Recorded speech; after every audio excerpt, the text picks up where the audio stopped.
Hi, heathens. Hello, hello, hello. All right. Today I am here with my very old friend. Wait, hold on. What is happening here? Sorry, I can hear myself echoing and I don't like that, so I'm trying to make sure it stops. Okay. All better. I am here with my very old friend. Not that he's very old, that we've known each other for a long time. I think we're the same age. Are you 33? I am 31. Or 31. Okay, so I was a couple years older than you. When you were on staff.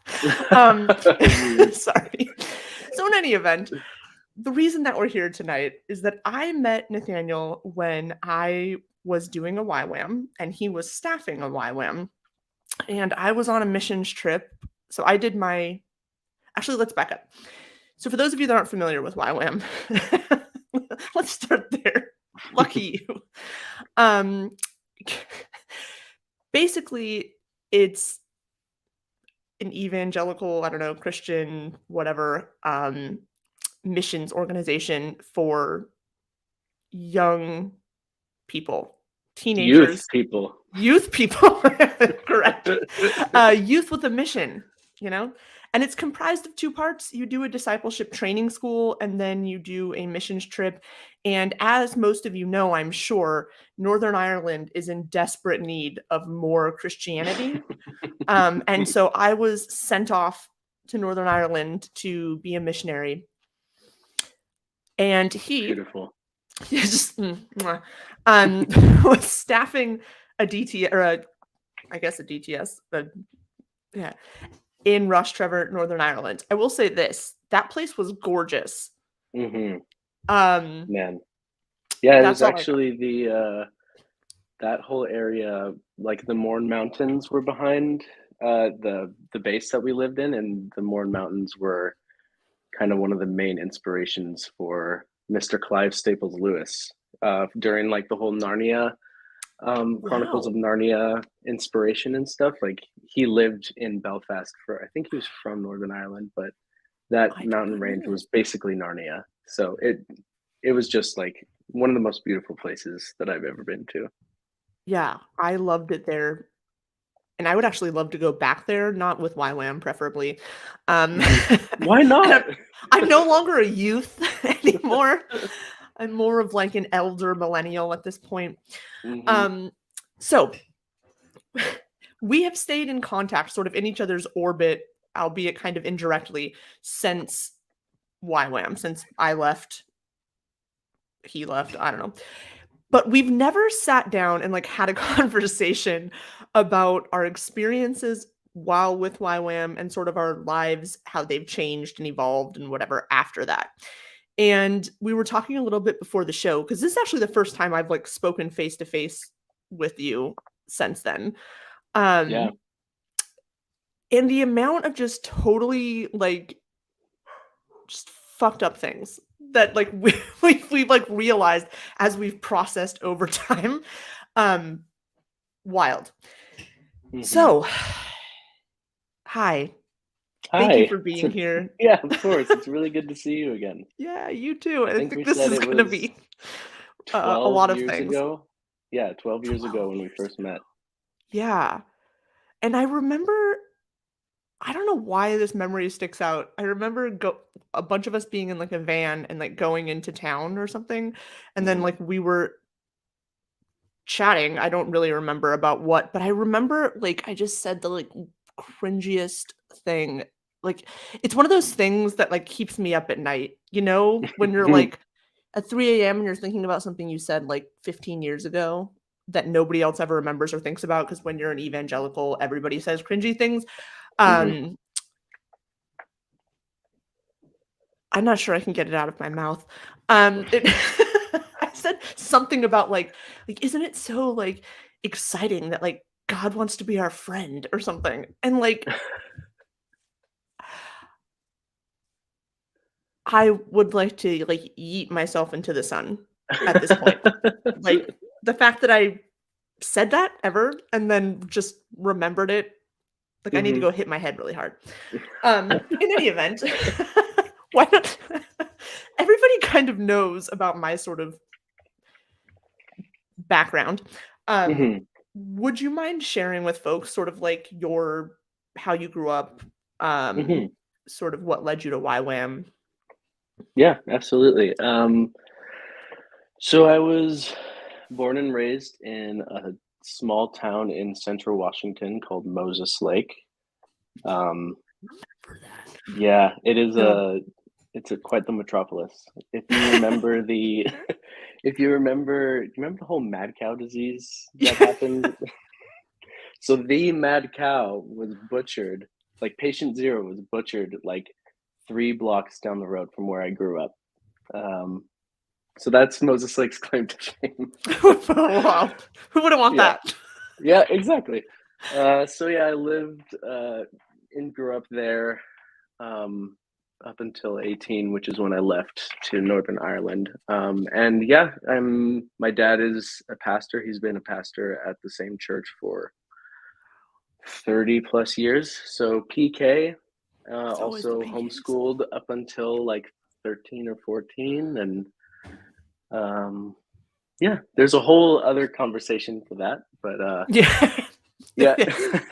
And I was, yeah, just like from the get go, like raised in the church, non-denominational evangelical, which Oh my God, same. non-denominational at this point is just its own denomination, right? Yeah. But it is its own denomination, but it also feels like oddly close to like certain kinds of like Baptists. Very much. Yeah. Yeah. I don't know if I knew that you were also non-denominational because I grew up in that same vein, and like nobody ever really like people sometimes know, but then they were like, "What is that?" Right? Was your Hmm. church super charismatic? It would, man, it like went through different waves from what I remember, but we had the whole speaking in tongues belief in, the baptism of the Holy Spirit. It's really strange. I gotta say, it's really strange talking in all this lingo Yeah. because I've been so separated from it for so long. Like I'm very invested in like keeping up with like the evangelical church and all that, but like I haven't really talked like this much. But I yeah, know, I know. it was like, it was the type of church where, it's gonna be 45 minutes of worship the um before the pastor gets up and gives a word, unless the Holy Spirit prompts us to Yeah, go okay. into like a Same. spontaneous worship time. Then yeah, so I was playing on the worship team. I played on the worship team since I was like 11 or 12, and pretty much started leading worship at like 15, and did that for like my entire time all throughout like adolescence, and then even throughout like my times in YWAM, I was very heavily involved in like the musical worship music side Yeah. of things. Yeah, you were like the cool like the people that played the instruments were like the cool kids, of like, I don't know, like the youth group. Yeah, totally. I mean, like that's yeah. I was on the worship team. I was leading the youth group worship team as well. Like my whole life was revolved around church and like Yeah. what you do on Sunday and Wednesday and everything in between. Yeah, it pains me how much that like, yes, yeah. So you It's also grew up. So you were raised evangelical then. yes. Yeah. Um, so I so I was raised from about 6 or 7 on. Before that, my mom wasn't, like, particularly she wasn't active in any religion, but then when I was quite young, she and my dad converted, and they were, like, all in all in. And my church was very charismatic, and they also were, like, very much believing that we were living in the end times and that Jesus was gonna Mm. be, like, coming back in our lifetime, and that, like, there was gonna be a rapture, but is it gonna be, like, post-trib, pre-trib, mid-trib, like, nobody knows. Spoiler alert, the rapture theology didn't exist until, like, 1800s, so just Whoops. have a Diet Coke and chill out. But, like, also that, like, we were gonna be persecuted and that I was probably gonna be, like, tortured and just I'm like, "I'm 8, but that's fine."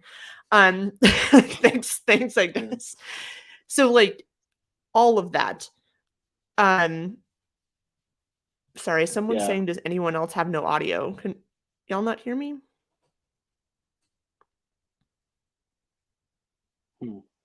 Because I know you can obviously hear me.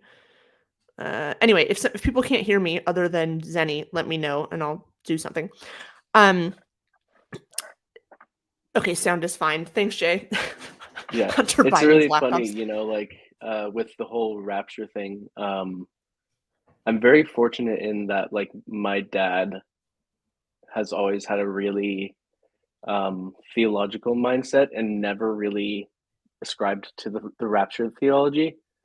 And That's yet, beautiful. like, it was so, like, whenever I had questions about it, he was just like, no, no, like, but also, like, there was no, like, rebutting, because, like, everything that I kind of, like, from the congregation and the people that were, like, involved in our lives, like, there was always very, you know, like, a very pro-Israel kind of rapture, Zionistic kind of Yeah. vibe to it. And my dad didn't ever, like, encourage that, which I'm actually really, that's one thing I can kind of, like, say I kind of dodged the bullet.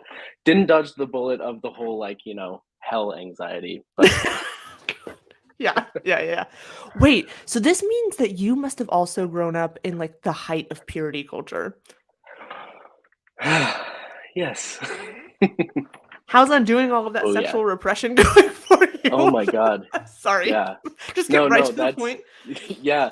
It's been like, it's been really, really something. Like I was saying, like what we were saying right before we started, like I've been going to therapy for the past year, and best thing that I've ever done, but also the hardest thing that I've ever had to do, because Oh yeah. you're like, oh no, I thought I hid all of that stuff I didn't think away. that was affecting me. Yeah. And then like Oh, it you didn't? informs every decision of your entire life, right? God. It's so painful. Yeah. Yeah, Yeah.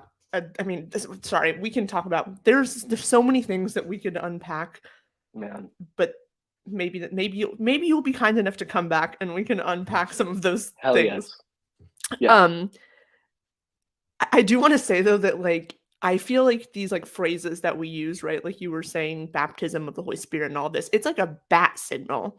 When I hear Hmm. it, I like because I'm like, "Oh, Totally. like I like we speak the same language and I don't have to explain all of this weird shit about my life. Like if I could just say it, you'll Man, get it, and I don't have to like it's try so and make it weird. make sense or like try and explain like the damage it did or how it felt or why I feel X or Y.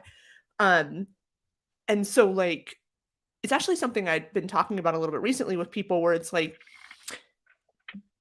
do you struggle with romantic relationships with people that maybe didn't come from a similar background because you spend so much time trying to like explain all of these things from like your past that you feel like sometimes it's you just want someone that kind of gets it. um Hmm. and people have had mixed answers. Some people don't have any issue with it. Some people are like, I ended up with another evangelical because like Hmm. it's just nice being able to sort of not have to explain why I had hell anxiety for like years of my life. Um, Hmm. Anywho, Yeah. okay, And no, I'm one of those people that's very fortunate where my wife is, uh, she was raised in a YWAM family.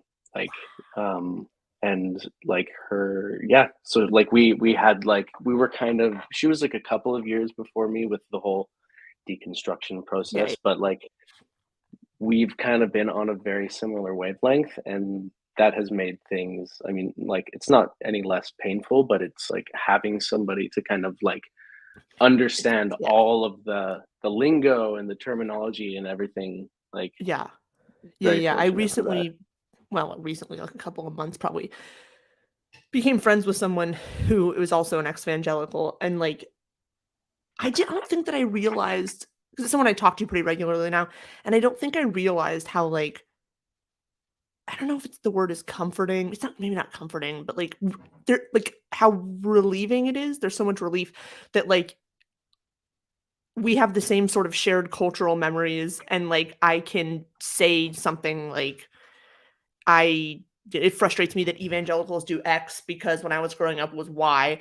And, you know, and then like, oh yeah, that person, but there's not any like, oh, well, can you Y? I don't really get it. Like, you know, like he's just like, yeah, totally. Like, and then we just continue with the conversation because we had the same experiences.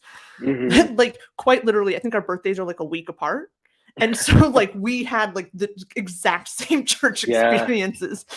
And I think sometimes I just don't realize how much, because so much of my life was taken up with that like anytime I talk about my past at all, like this is the background. Like this is the context for everything that I did from the ages of like 6, 7, or 8 up until, I don't know, like 23. Yeah, totally. And And that's a it's really not like long period of time. yeah. And it's not like, it's hard to, if you don't have that upbringing, it's really hard to explain to people that it's like, oh no, this wasn't just like a religion that I grew up in. Like this was your entire framework of understanding reality, of like Yep. navigating every single every single decision you make, everything that you do is not just like a, well, yeah, you know, but like I go to church on Sundays, but then, you know, live my life and do the thing. It's like every single decision is informed by like the way that you live your life because eternity depends on it. Yes. The thing that always struck me, or at least struck me after I sort of got some distance from it, was the way in which quite literally everything in evangelical Christianity is sort of framed or turned into like warfare, right? And how like eternity is on the, like you just said, is on the line with every decision you make. And also the way you're taught to not trust yourself, right? You're like, your feelings could lead you astray, your heart is deceitful. And I don't know about for you, but like every time something like good would come into my life, like be it a person or a thing or just whatever, like I would run like in anxious circles in my head trying to figure out like if I cared too much about this thing, if I was putting it above God, if this was a test, if God put this thing in my life to see how I would respond. And it's paralyzing because like, how can you know? You can't know, right? Exactly. And so you have this lens where you see everything through it. And I see it when Christians talk to me now, right? Like, and I've heard it like, oh, God always answers prayers. It's either yes, no, or not right now. And it's like, my guy, like, do you not understand how like ridiculous that sounds? Like I could say that about anything, right? Like, yeah, like Enki answers my prayers. Sometimes it's yes, sometimes it's no, sometimes it's not right now. Like what? Yeah. It's just like my fucking big toe answered my prayers. Like it's just like, yeah. Anyway, sorry, I've derailed this. No, you didn't. It all belongs. Yeah, I feel like we could I feel do ya. like a never-ending probably series just unpacking weird evangelical shit. And maybe we Whenever should. you Maybe want. it would be cathartic. We just have like a series. So, I mean, Oh yeah. we can talk about it. Yeah. No, I mean, personally, obviously we don't have to talk about it now, but I would be super down to have some kind of, I don't know, semi-regular thing where we just talk about weird evangelical stuff because there's I could so talk about much. this. Yeah. And the truth is that like I could talk about it for hours. Yep. Yeah. Yeah. Yeah. Same, because, and sometimes I do, and then I get done and I realize I could have just kept going because it literally was just decades of my life. Yeah. Yeah. Okay. What made you decide to go to YWAM? Let's see. I think that it was, if I'm being honest, I didn't really excel much when I was in school. I wasn't really, and I knew I had like a crackling brain, but it just didn't want to fit into the very narrow kind of pathways. Yeah. And so I just ended up feeling kind of like, well, I do want to see the world, and I kind of want to get out of Moses Lake. And also, like, two of my really close friends growing up were considering doing it, and so we were like, hey, why don't we all three of us go? So all three of us did the same DTS, which was in Belfast in January 2010. Oh my god. So yeah, I just wanted to, like, I had just graduated high school in 09, and wanted to see the world. And Northern Ireland, if I'm being honest, back then I wasn't really aware of the difference between Northern Ireland and the Republic of Ireland, but yeah, whatever. You're 19, so. Yeah, exactly. I wasn't aware of much. Yeah, outside of your own little bubble, I guess. But so yeah, I loved it. I really found the whole this DTS in particular, which I don't know if we said it, but DTS means Discipleship Training School. But it was like Indoctrination camp. So this one was in Belfast, which has a very very bloody history, specifically during like the late 70s to the early 90s, called the Troubles, and it was essentially paramilitary groups in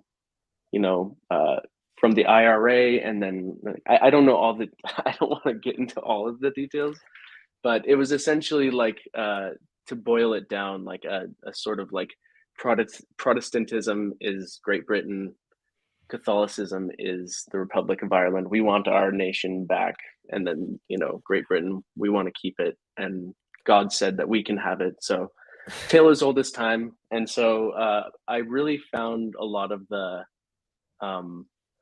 work that the YWAM Ireland team was doing, because it seemed to be a little bit more focused on just like learning about the culture of that you were in, and going sort of like connecting with reconciliation programs. And a lot of the time that ended up not being as much of like, I don't know, like worship intercession times, but it was actually a lot more kind of like social justice-y. Yeah. And I kind of like admired that and found that really interesting. So ended up going there, did the school, went to South Africa. It was during the 2010 World Cup, which was awesome.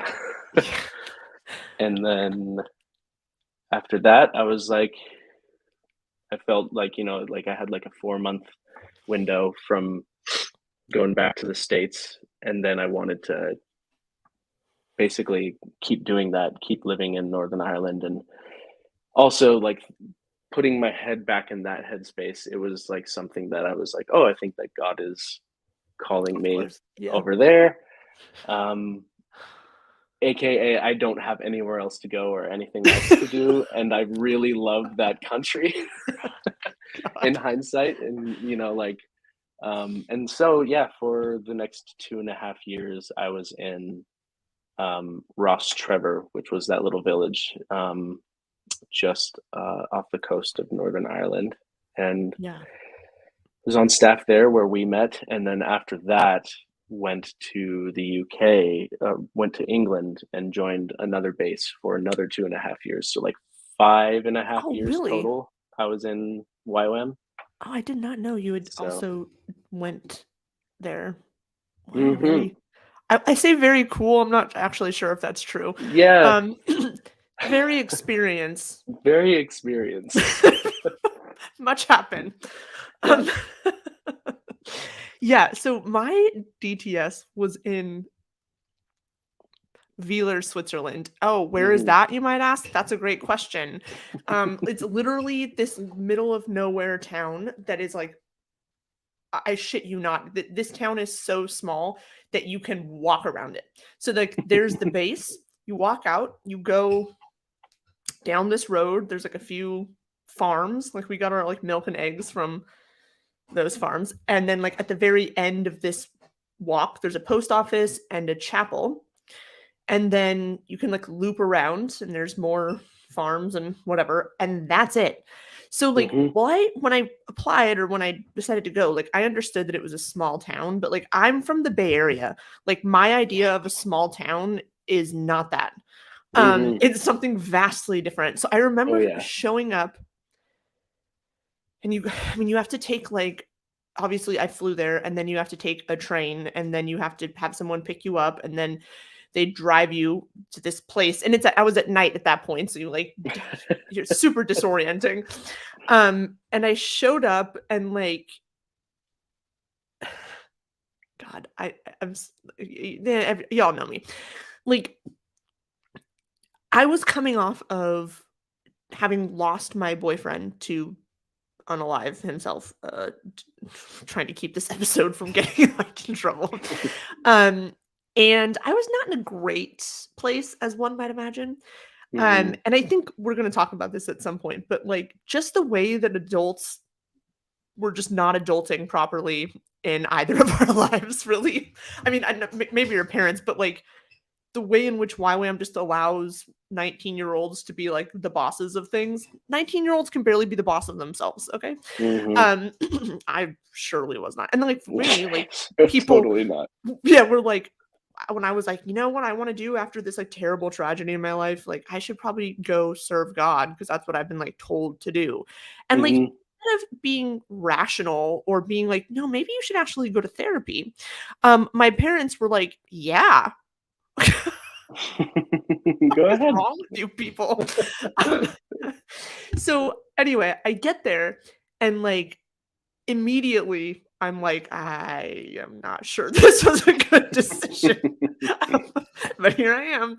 I will say that like I don't think I would have made it if it wasn't for my one friend, and I met him there that night. He's from Texas. His name is Chris Schmid, and he was like my best bud. And he was like the only reason I made it through that. And he actually married one of my roommates from that program. That's also another thing, not him in particular, that I found really interesting, with the amount of people that got married from meeting people at YWAM. Like you could not have paid my ass. No offense, sure y'all are great people, and not like you all, but like the ones in my base. But I was like, I mean, it all makes sense now why I haven't found a husband, because my life's been like way too much. But because I was a very different person at 20. But it's just like, it's just wild. All of it is so wild to me, the way in which like everything happens in the evangelical church when you're like 11 years old. Like, anyway, so wild.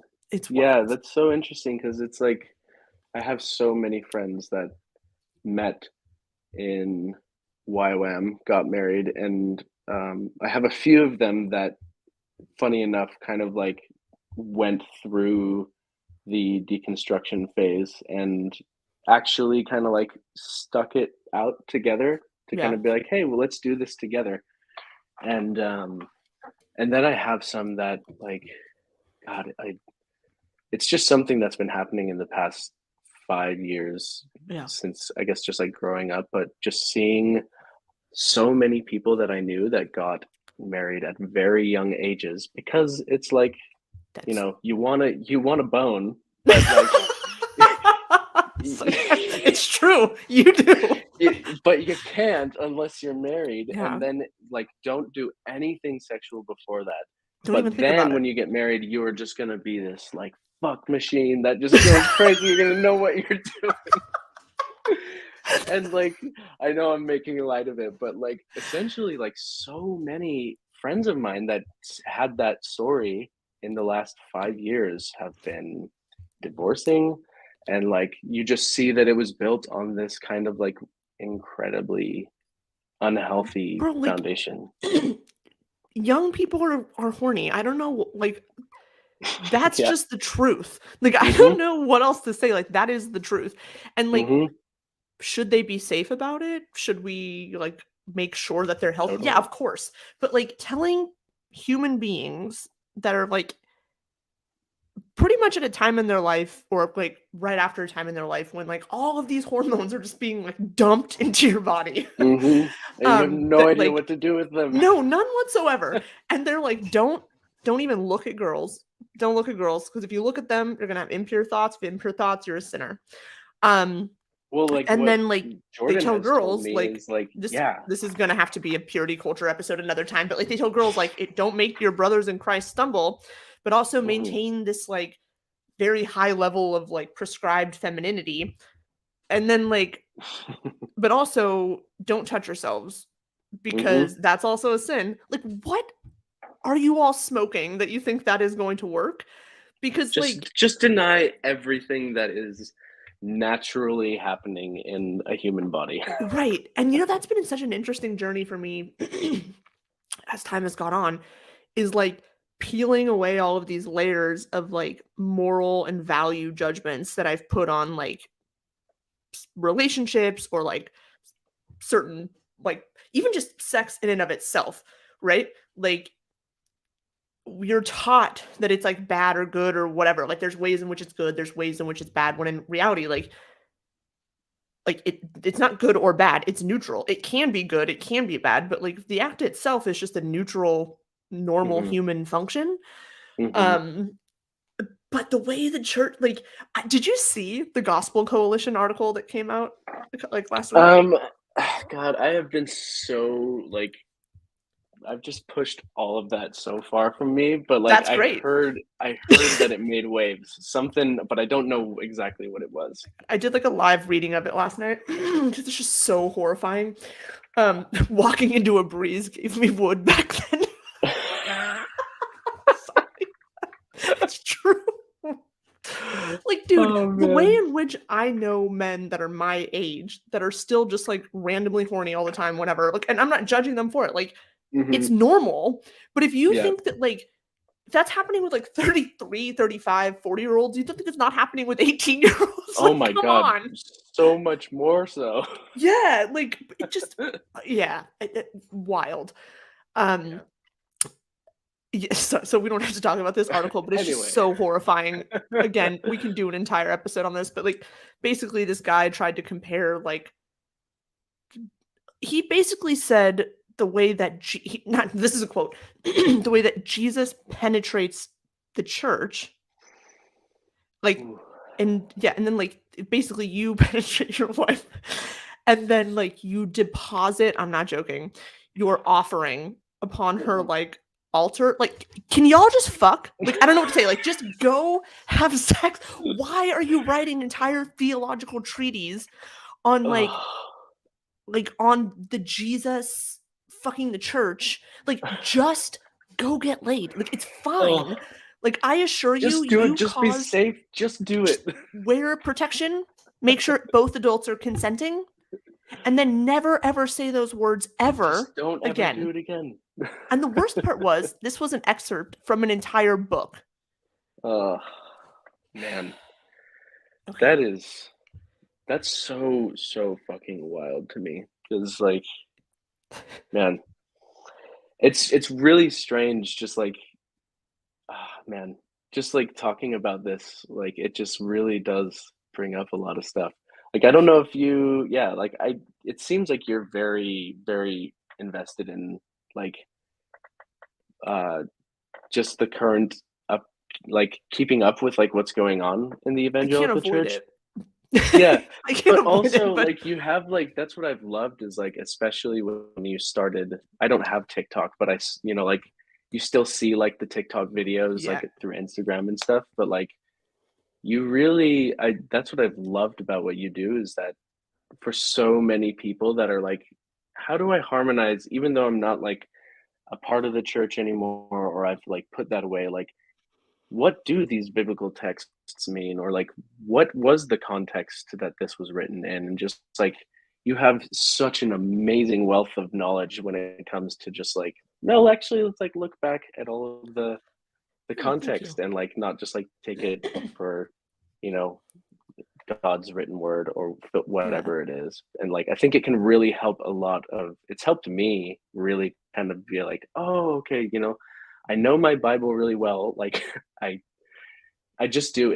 I don't know if you're the same, but like my family grew up like every morning we would read our Bibles, and it was just like you read your Bible for 30 minutes and then like continue going on to your day. So like just by me absorbing that stuff as a child, I know so much about the Bible, but there's still so much that you don't necessarily know. And like, yeah, all that to say, I really love the series that you do, like particularly about, like, what about this passage that says, X and X about homosexuals or whatever it might be, like it's just like, oh, thank God somebody's doing the actual work to like take care of this horrible, horrible shit that has just been like used to weaponize. Like, yeah, I could go on. I could go on and on. I just really admire what you do. I appreciate that. I think a big part of that is because the way that I sort of left the religion and like deprogrammed myself was by reading tons and tons and tons of scholarship. So something I've discovered recently, the last couple of years, was that I am both was undiagnosed ADHD and autistic, which explains a whole lot about me and my life. I just got my ADHD diagnosis last year. Hey, watch out for the autism up next.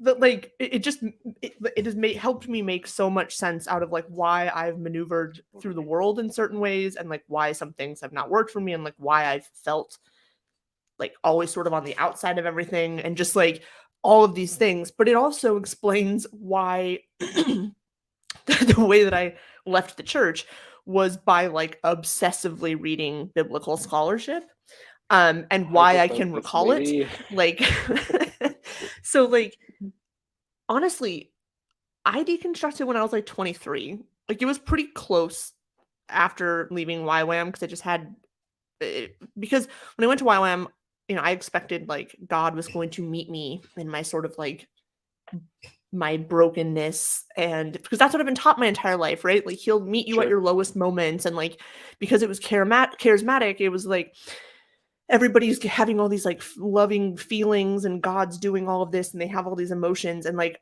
I never did, and like I had a shitty home life, and so all I wanted was to feel a connection to this God that supposedly wanted to connect with me, to have this like one sort of safe, healthy, good, whatever relationship. And it just never happened. And so I sort of got to a point, because we had also been taught that the Bible is inerrant, and literally if you can find one thing that's not true in the Bible, then you can toss the whole thing out. Terrible retention plan. Terrible idea. Just a terrible idea. Just Kobe trash. Because you can't even get past the first chapter. Like you, and that's because it's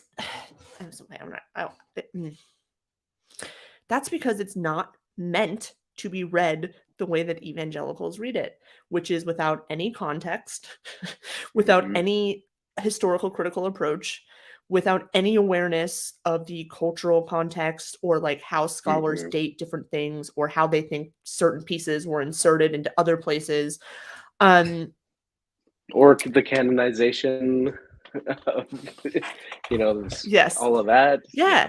Like they just assume that what they have in their hands is exactly what God meant for them to have in their hands, and therefore they don't need to do any background work. And it's just like this, something that one of my friends, Dr. Dan McClellan, talks about a lot, is this assumption of univocality in the texts, and how it forces us to then we'll have two like accounts that don't match, and we have to assume that we're misunderstanding one of them.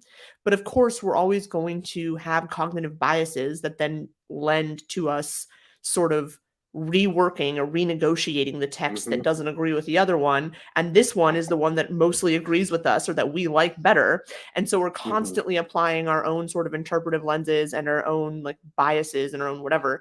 And creating this like third version because we're like, how? Okay, we have like with the Gospels, right? Like this happened all the time. You have 4 Gospels. Supposedly they're all eyewitness accounts, and my pastor would always say that basically, like, you know, there weren't really discrepancies. It was, you know, he harmonized it, but like in reality, all that does is create another version that the author didn't write. Neither author wrote this version. You wrote this version. So now we have the gospel according to, oh, what did I say? The gospel according to a potato. Whoops. Oh, I love that. But like, yeah, anyway, sorry. I keep dragging us off track, but like, Look, I think it's just like, very now that I know cathartic that to talk you to someone who also- had such a similar experience.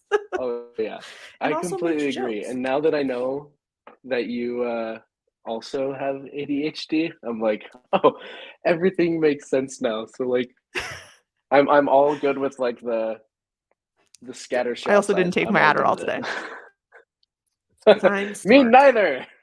Hey, all right, y'all, you want to talk about YWAM? Then if you guys have, so we're going to try, and I'm going to try real hard to keep us on some kind of track. It's not going to work. But if y'all have specific questions about our YWAM experience or whatever, feel free to drop them in the chat. Obviously, super chats will get priority. If you just drop the question, we'll put it in the queue. Okay, so before the show, we were talking about how you were staffing at 19 years old. Give me your thoughts on this. Yeah. So, man, I did my school when I was 18, and then I joined when I was 19, and that meant like essentially like for the first 3 months, like leading small groups, you know, like Bible studies, essentially, kind of like along the topic of whatever. Every week, some new speaker would come in to talk about a different subject, Right. that had to do with, you know, the kingdom of God or missions or whatever it might be.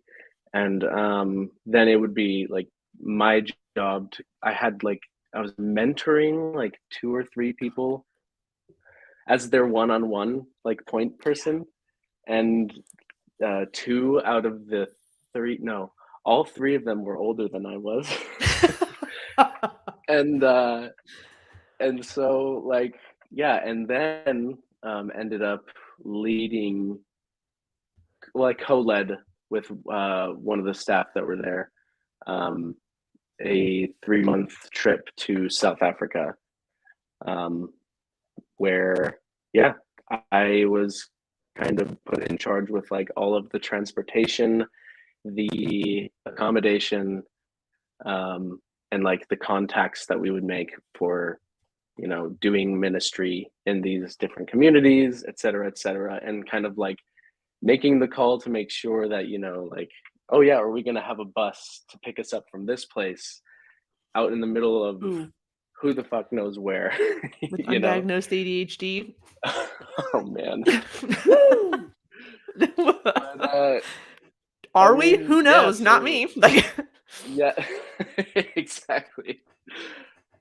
So yeah, and so that was that first that first 6 months of joining, and then I did it again when I was in England. Oh man, I could talk about this next one for forever, but we can cross that bridge when we get there. no, I'm actually quite interested to hear a bit more about this, because like, okay, but at some point before you go, I will ask you like what your cringest memory of this is. Yes. I like opened the show with something so Yeah. horrifying. I'm still stressed out about it. Like, God. Anyway, just give me a lobotomy. Yeah. I will say this though, nothing is as cringy. Nothing could ever be as cringy to me as the people who prayed and like opened their prayers with like, "Dear Daddy God." Oh, Daddy God. It- It's so kinky and horrifying. Like, I'm telling you, evangelicals are the horniest people alive.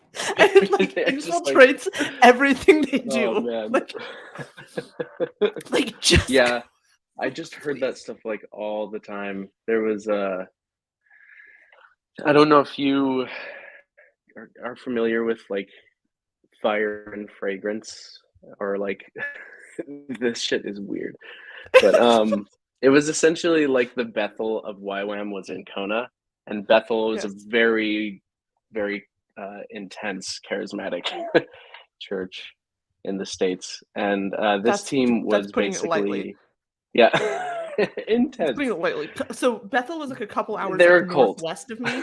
They're insane. Yeah. But like this team we hosted them in Ross Trevor for like a year or so.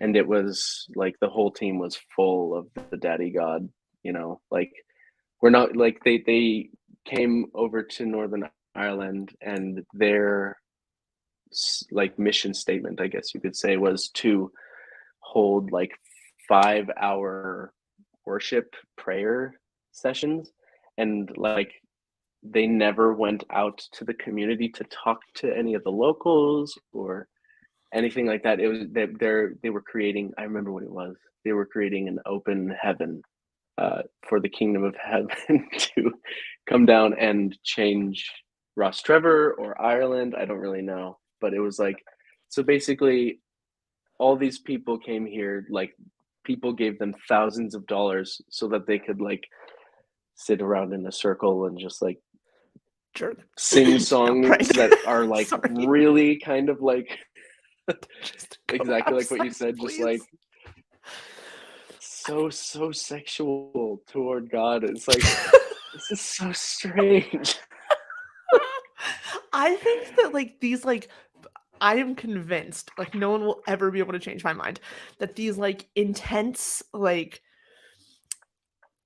praise and worship and whatever were just like an excuse to touch other people because like totally. I was talking to one of my friends that grew up evangelical as well, and we were just talking about all of this like repressed whatever, and they were saying that like, and I was saying this makes a lot of sense now that I know about myself, that we'd always have these prayers, we'd hold hands, like okay, and like all I could think about was how like much I didn't like the feeling of other people's hands. Like I did not like they were too moist or they were too whatever. Like I just didn't like them.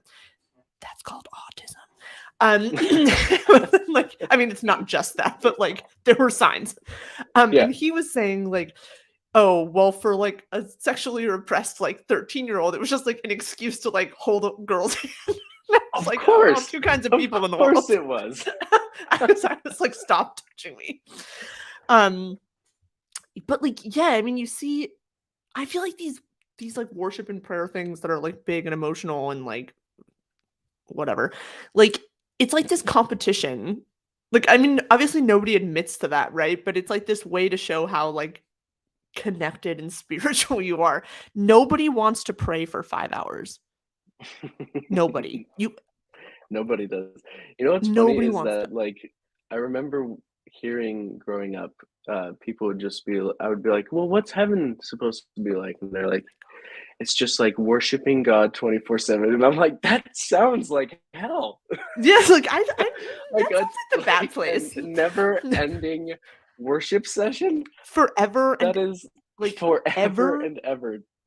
That's just what we're doing. Why are y'all lying to me? Why are you all lying? Why are you out here in front of God and everybody on Beyonce's internet telling me that like you want to have a never-ending worship service? Because like when y'all are worshiping, you look kind of miserable. Like everybody's like crying and like doing whatever. Like some of you guys are dancing offbeat, albeit no rhythm whatsoever. Catch the fly. You know what I mean? But waving like, flags. Oh no! Something inside me just like.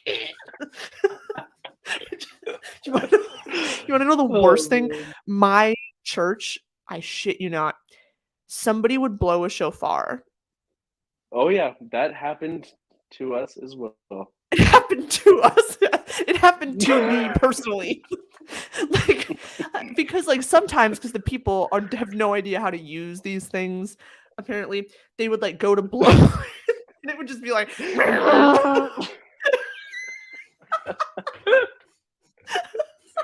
It's like, here There's comes the nothing trumpet that of the sounds Lord. less victorious.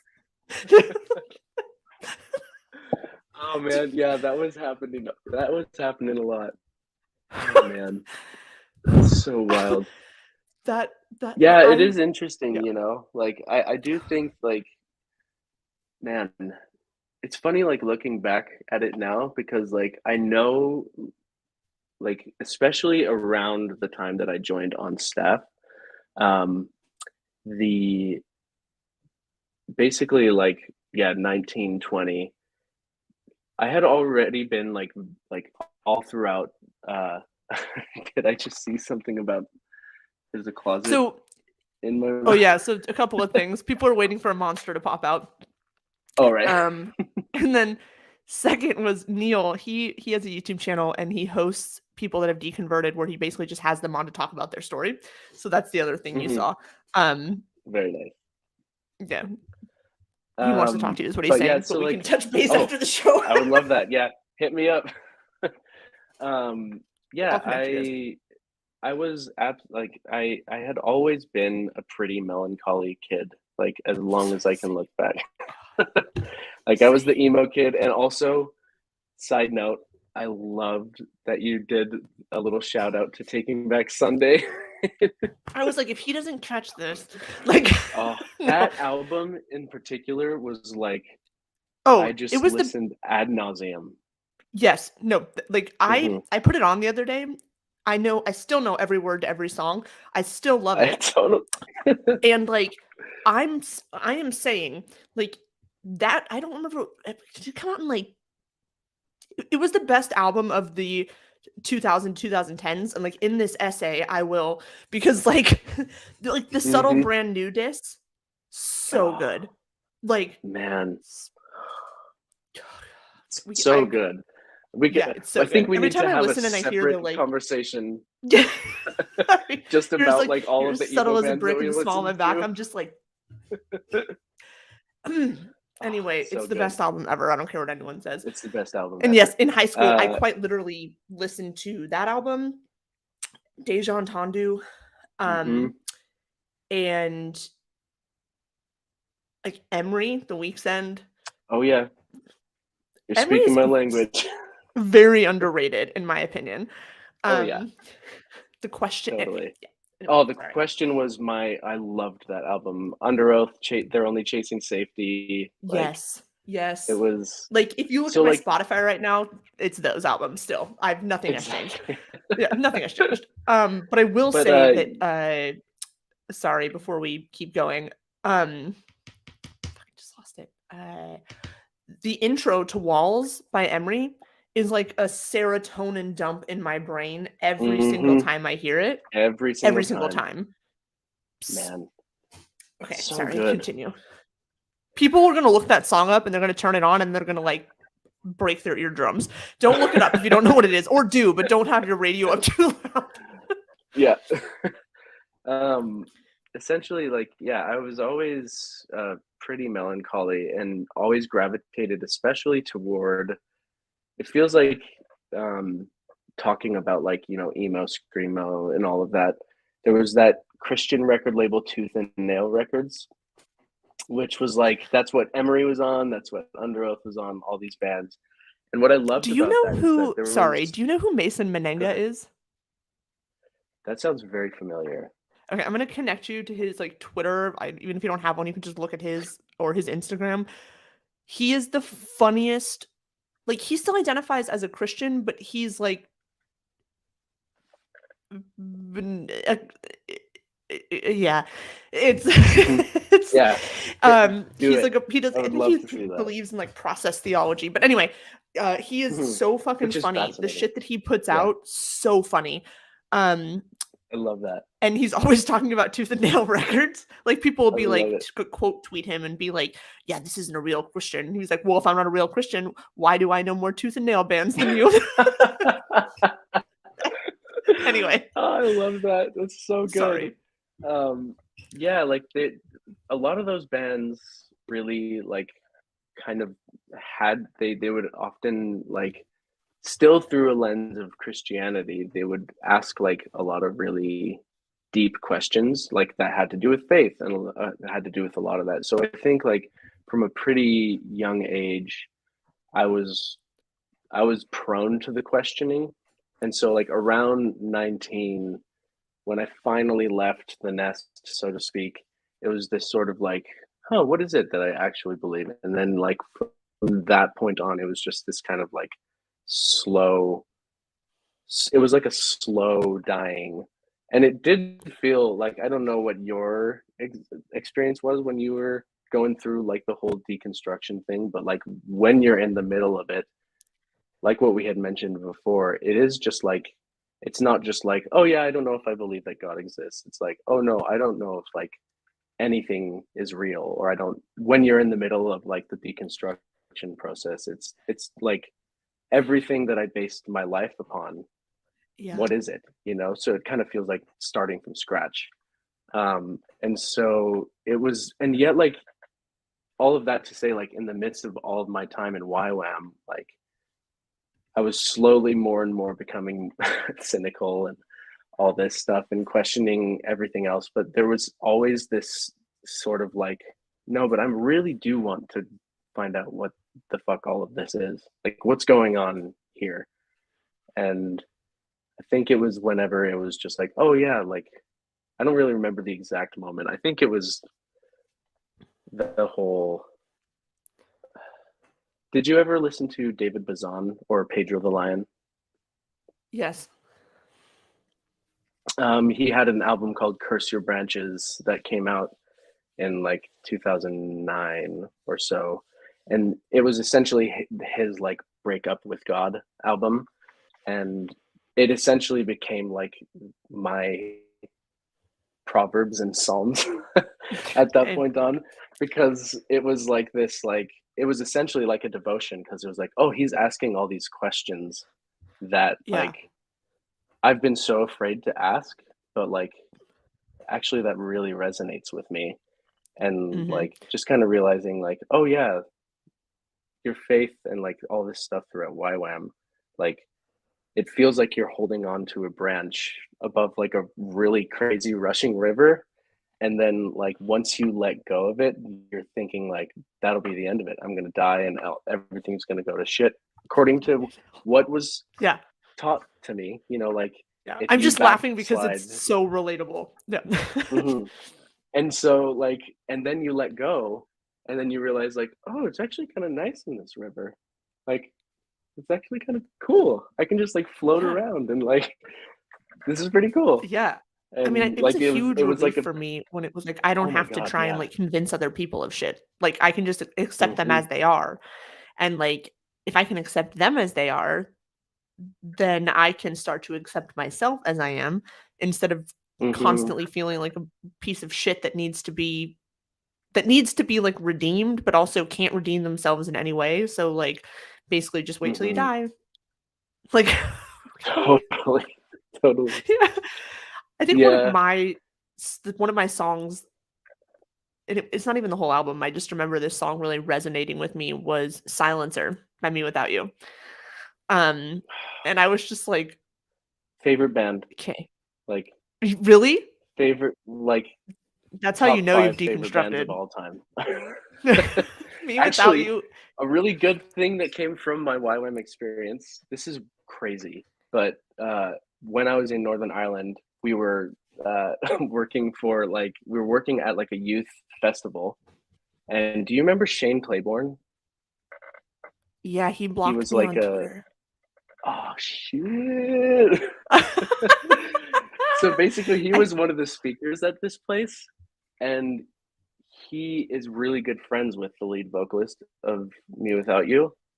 Oh. And he was like, my friend and I were watching him, like Shane Claiborne, talk at something, and then he was like, oh yeah, my friend in this band, Me Without You, he came with me this weekend to just hang out. And then we saw Aaron Weiss, the lead vocalist, and then for the next 3 days we were his hosts, so we hung out with him. That's wild. For 3 days straight. And he was like, talk about somebody that like wrote lyrics that were like, I mean, it talked about all sorts of shit, like heavy shit that was like, oh no, you're not supposed to talk about this stuff if you're a Yeah. Christian. But Yeah. anyway, No. Yeah. I That is totally super. like derailed you from what you were saying. Oh yeah. I don't know anything about that. It's fine. I don't remember what I was saying. I just love that song and it resonated with me and you were talking about other songs. Okay. I'm gonna drag us back. Here we go. We're Tell gonna do us. it. We're gonna do it. Yeah. We're doing great. Um I am gonna grab something from the fridge in a second, but I can still hear you. I'm listening. I want to hear more about your time in England and like I feel like there's stuff there. It seems like there's things.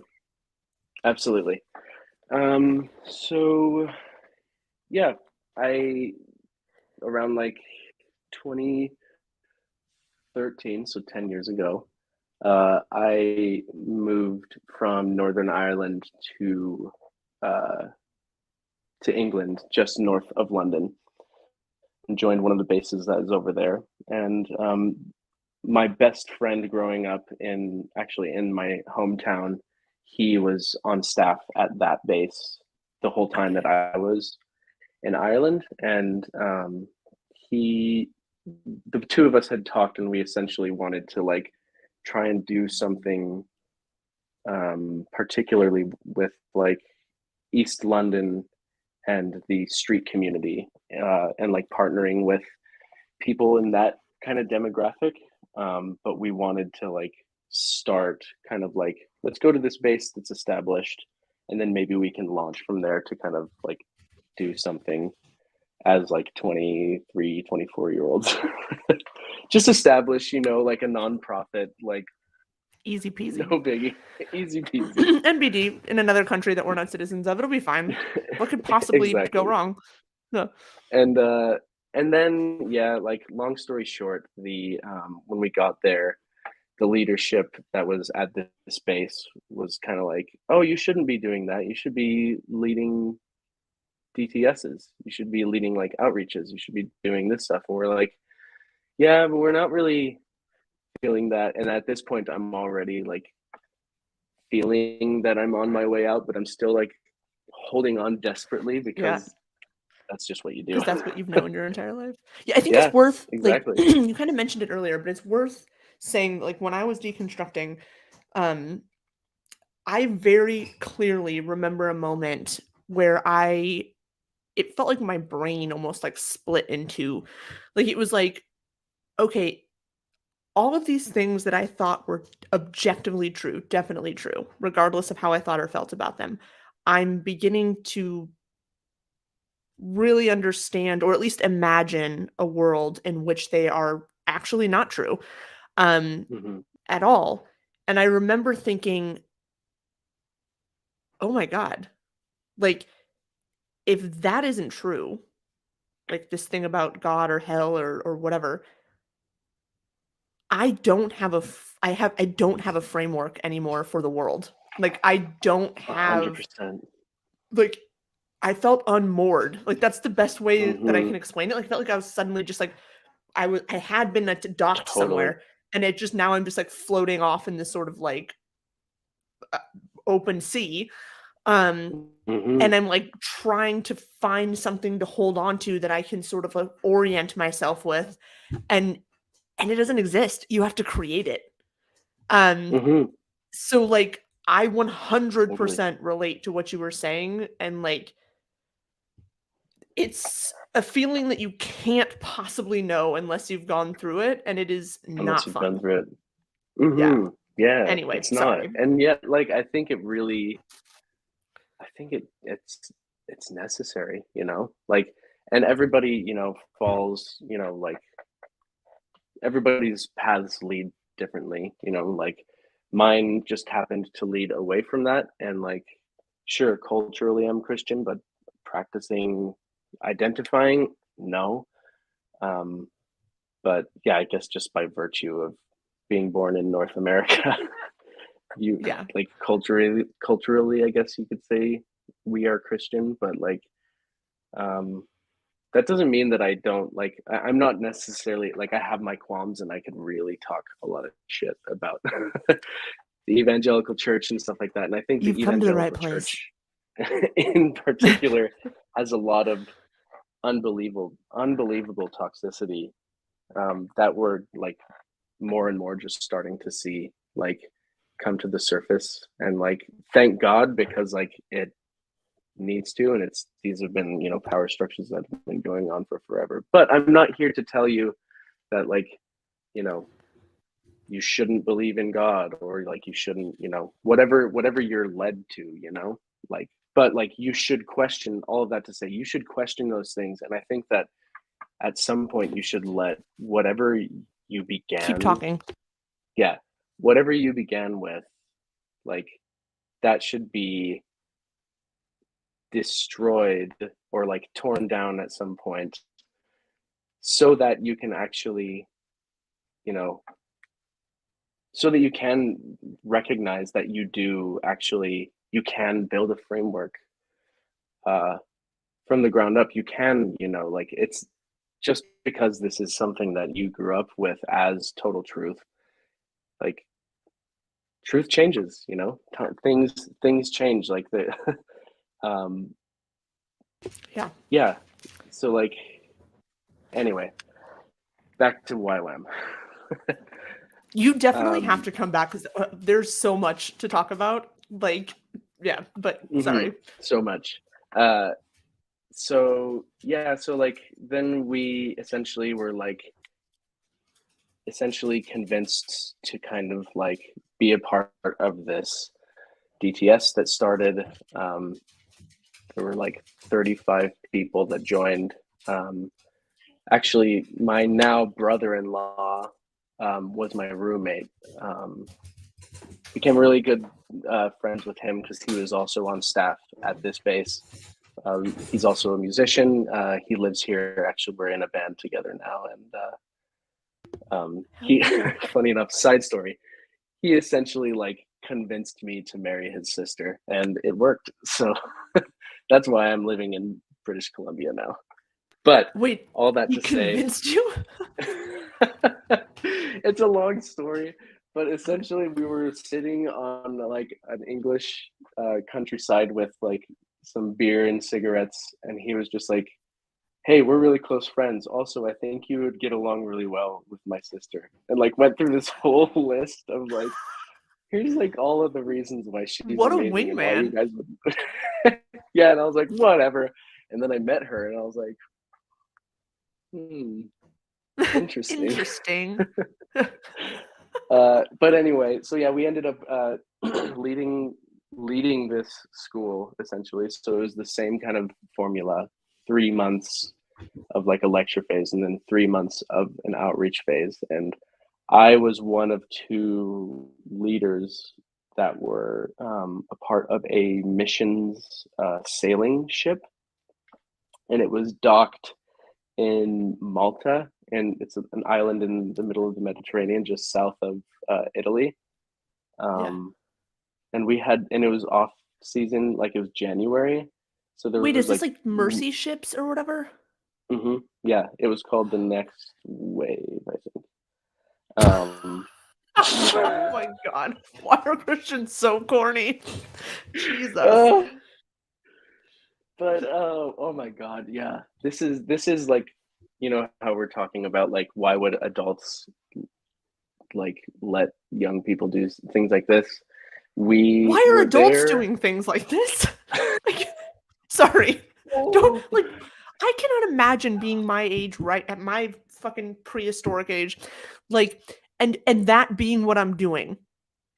I know, it's really wild, but Sorry, I'm we a were hater. leading a team, and there was like 11 of us, and then we were meant to sail from Malta to Athens, Greece, which is a 3-day sailing trip. And they said, you know, like, oh yeah, like it's like not a storm season, so it should be fine. We aren't going to go through the entirety of like the sailing training, so we'll just do an afternoon of like, here's how you tie a knot, here's how you do blah blah blah.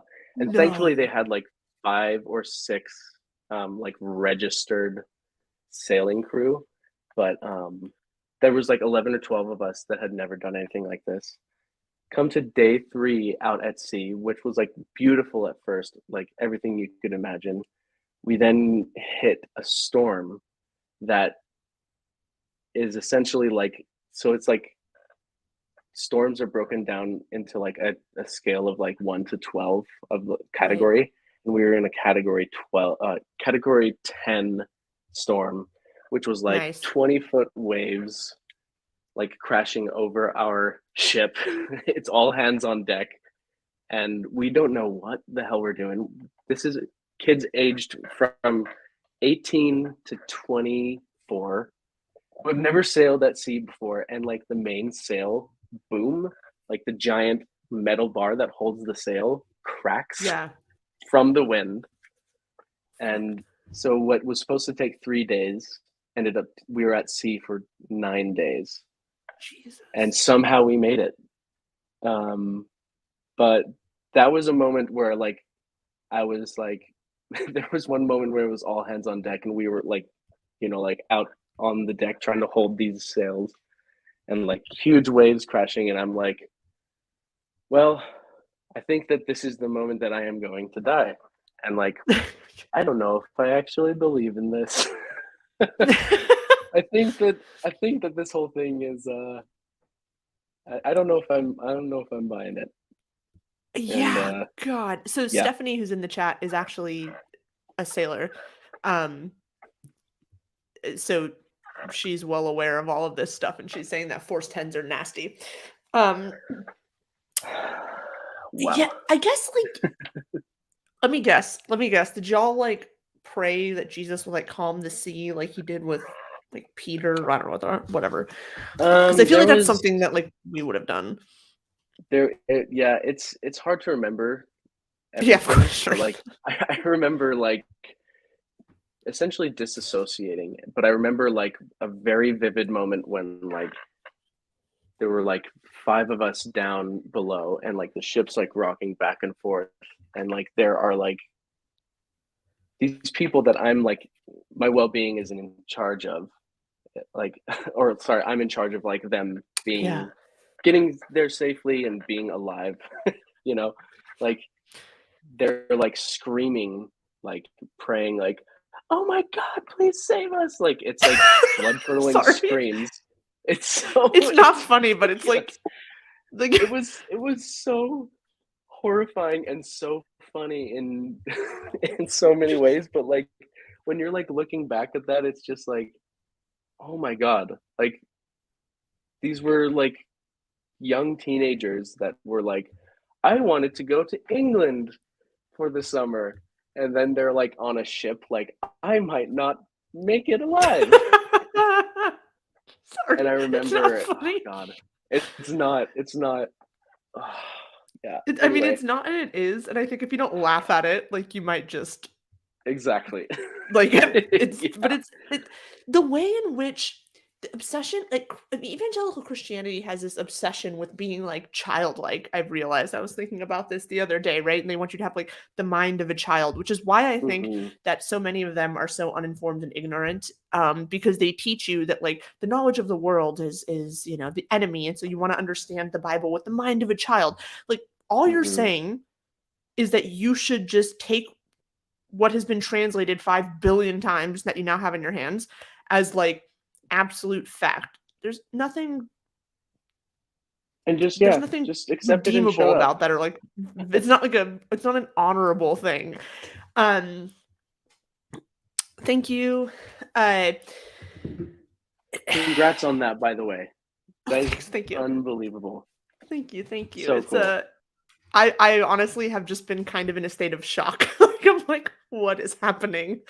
But thank you. Yeah, it's really exciting and I still haven't really wrapped my Yeah. head around it, to be honest. Um, but like, I just don't understand in like what universe it would be like, hey, yeah, you're gonna be in charge of like I don't know 20 like whatever it is. I don't know exactly the age limit on YWAM, like 15, 16 to let's say 23-year-olds. Mm-hmm.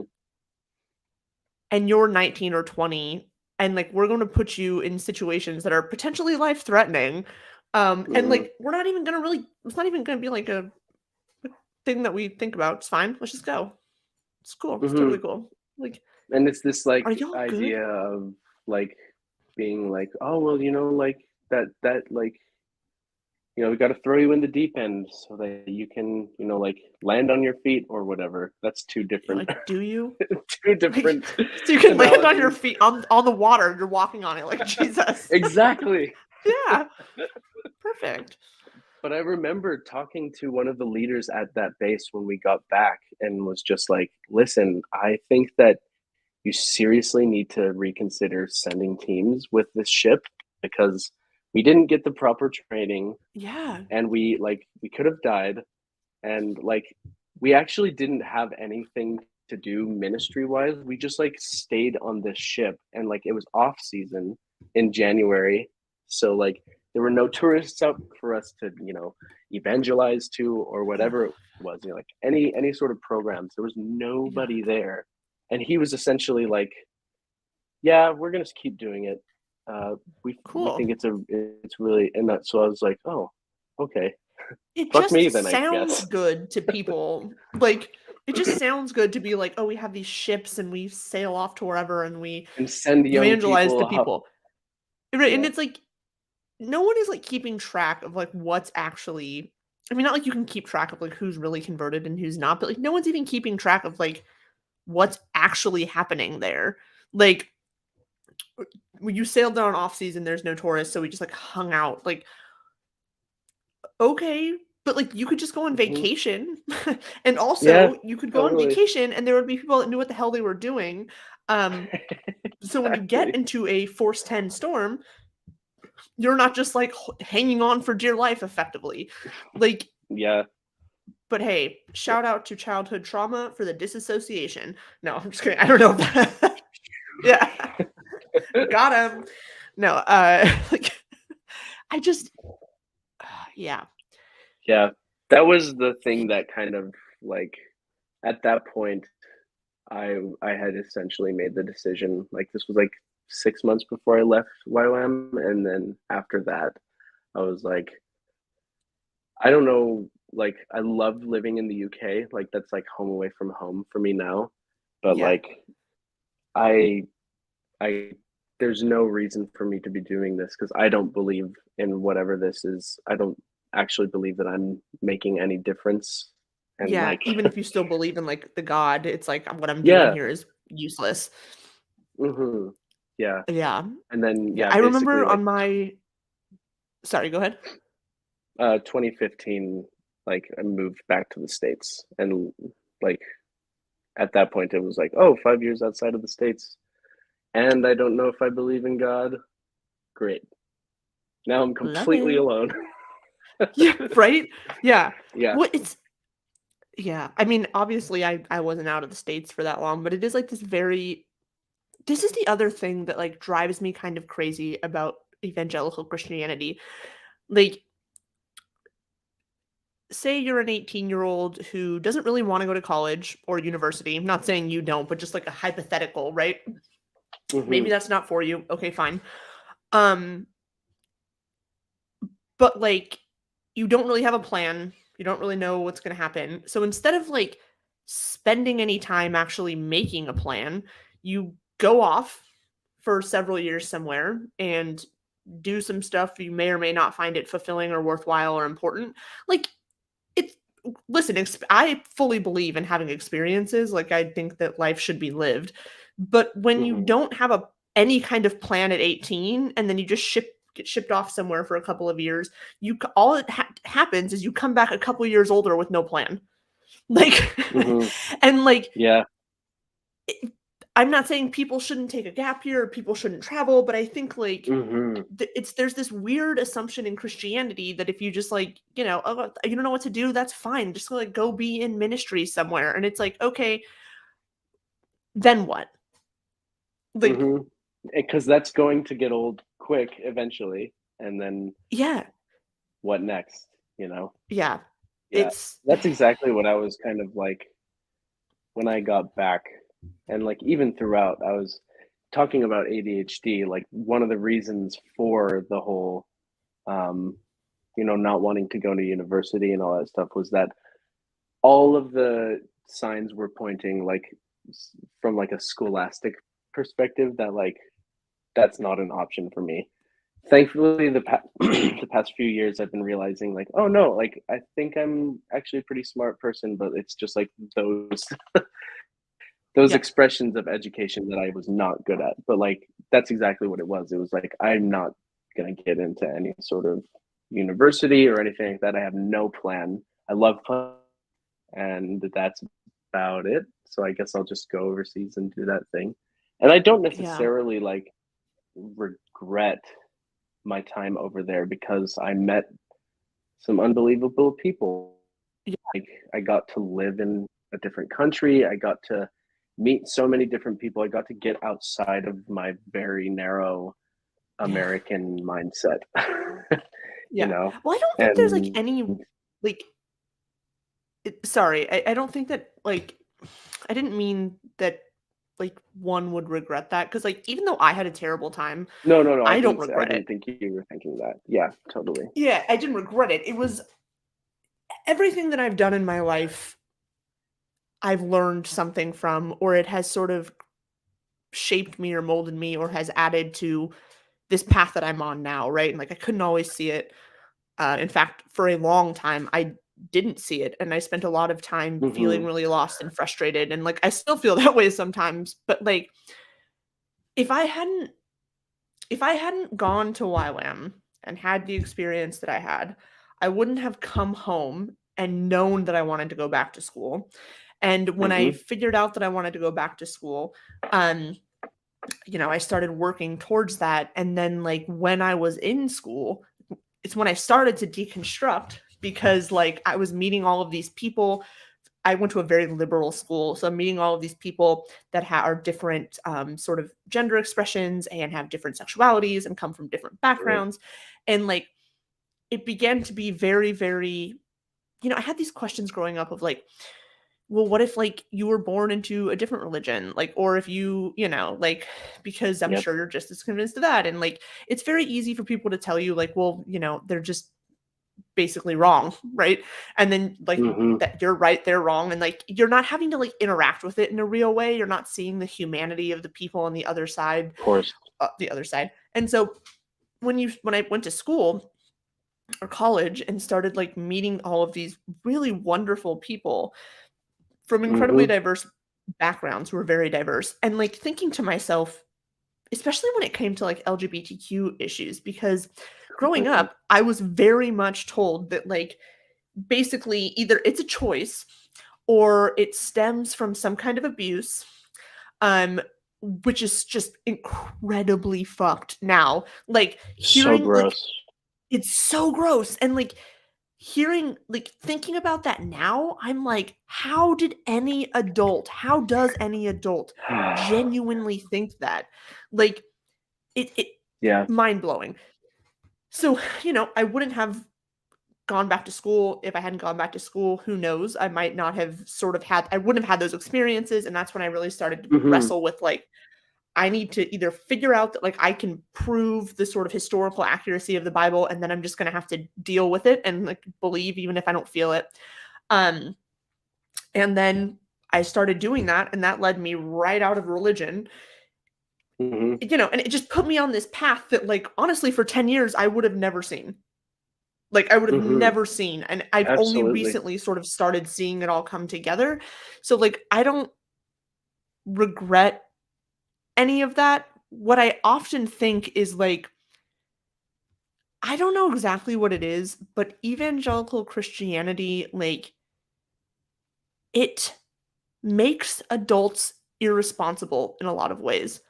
Um, and especially when it Mhm. comes to their well, I don't know about especially, but definitely when it comes to their kids. Because, like,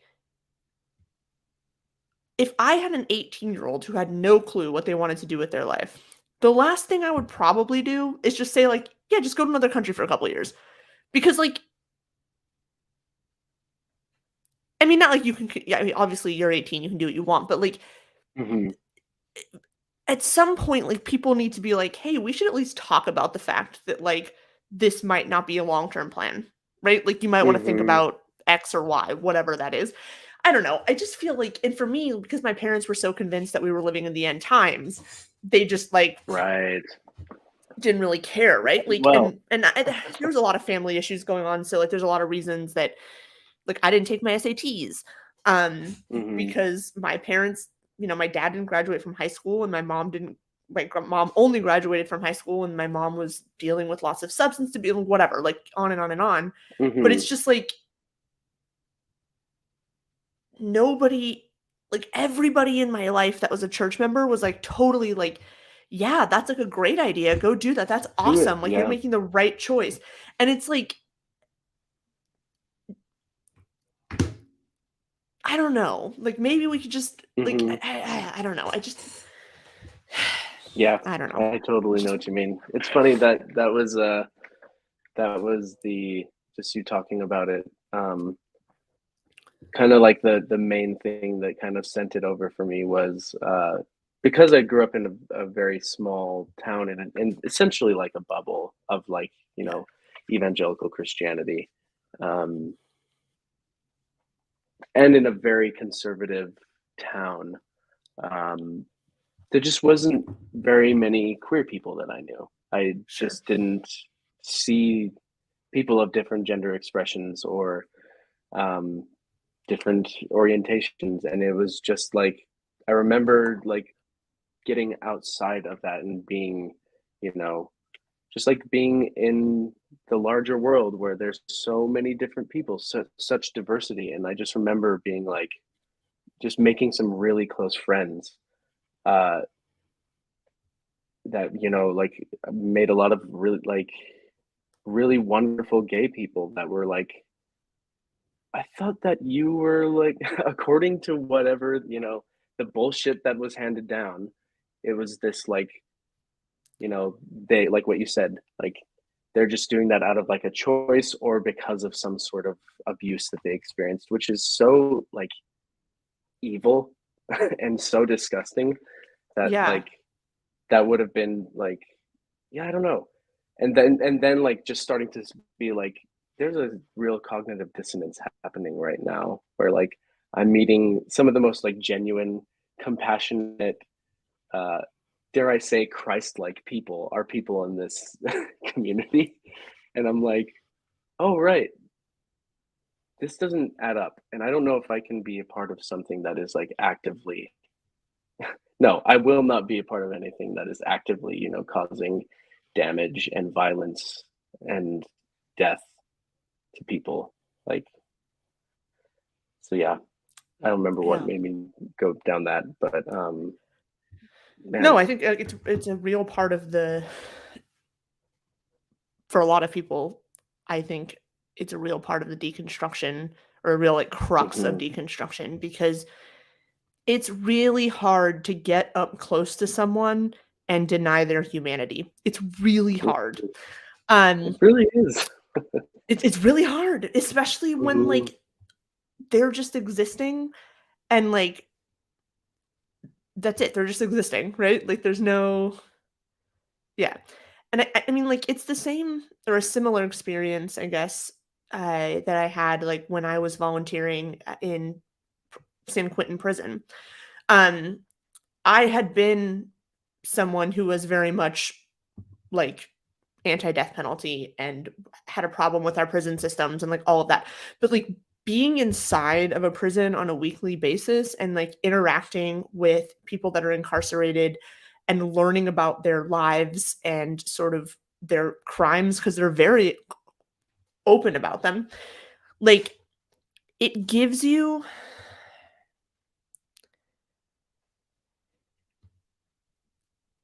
can't how do I say it? Like, it humanizes the entire process and the entire experience. And so instead of just being like, yeah, our criminal justice system is totally broken and does unfair stuff, you're talking to someone that's like, hey, I grew up in an incredibly poor area with parents who were both on drugs that were incredibly abusive. And in order to stay safe, I joined a gang. And like, I was angry and I was hurt and I had nobody. And like, I was just trying to find somewhere to belong because I never did. And like, therefore, I did X and Y and it was wrong and terrible and I shouldn't have done it. And like, I regret it. But now I'm going to be in this prison until I die. And I did that when I was 19. Like, it's so hard to like be sitting across the table from someone like that and to be like, for me, it was like, I'm sitting across the table from these people and it's like, it's impossible for me not to act. It's impossible for me not to be like vocal about this. It's impossible for me to not like try and do something to make it better, because like we have, obviously I'm on my soapbox now, but like we have so much of our of our population and like human potential rotting away in prison because they were born into situations that gave them no good options. Like, Absolutely.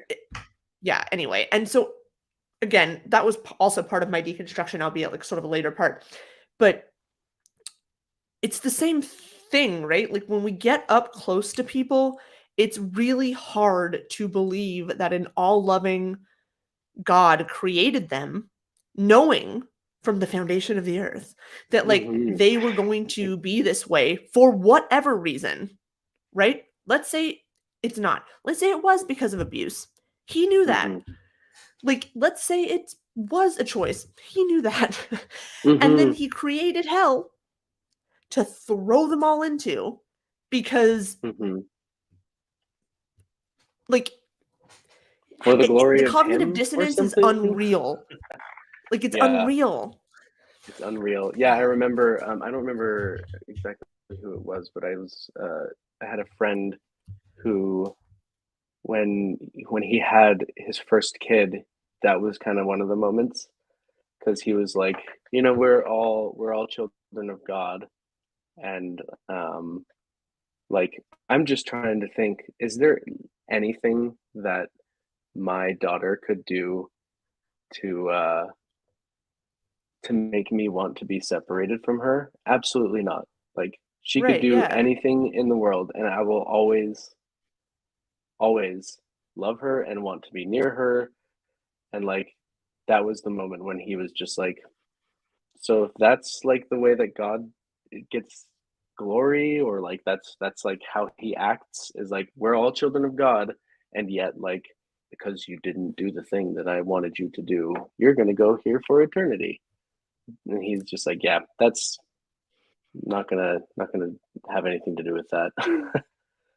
Yeah, it's just Totally it agree doesn't then. make sense. And like it doesn't matter how many ways somebody tries to rationalize it or explain it or like twist themselves into like hermeneutic pretzels about it. It Mm-hmm. just doesn't make sense on like a very Mm-hmm. human level. And like yeah, you can say like, "Oh, hey, uh you just, God's ways are higher than ours." And that's fine. You can say that. It still doesn't make it make sense. It doesn't make it convincing, and it doesn't make me want to follow it anymore. Like it doesn't No, inspire me to like, oh cool, so you just want me to blindly follow something that doesn't make sense and that allegedly I can't understand. Is and that what it's we're doing? wrong for me to actually ask questions about it. And Yeah. yeah, Yeah. yeah, It's a lot. Okay. Cringiest YWAM memory. cringiest YWAM memory. Oh boy. Um, I remember. Oh god. Um,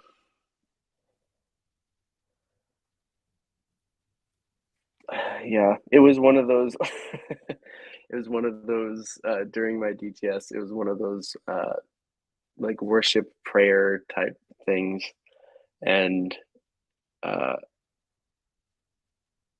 I was, oh man, I was like praying in tongues or something like that, and then like the guy who was teaching, we were like having like one of those holy soaking in the Holy Spirit moments. Oh my god, that is such a fucked up. Yeah. Anyway, Soaking. What is this? Like, is that and then Mormons that soak? that's essentially what it is. Uh, and uh, and then he like was essentially like he came up to me and he's like, you're not like speaking in tongues the right way. Like you gotta do it. And so I was just like, okay. And then I just started like scatting. I was in jazz choir in high school, and I don't even know what that is. It's just like that shoobity bappity bow.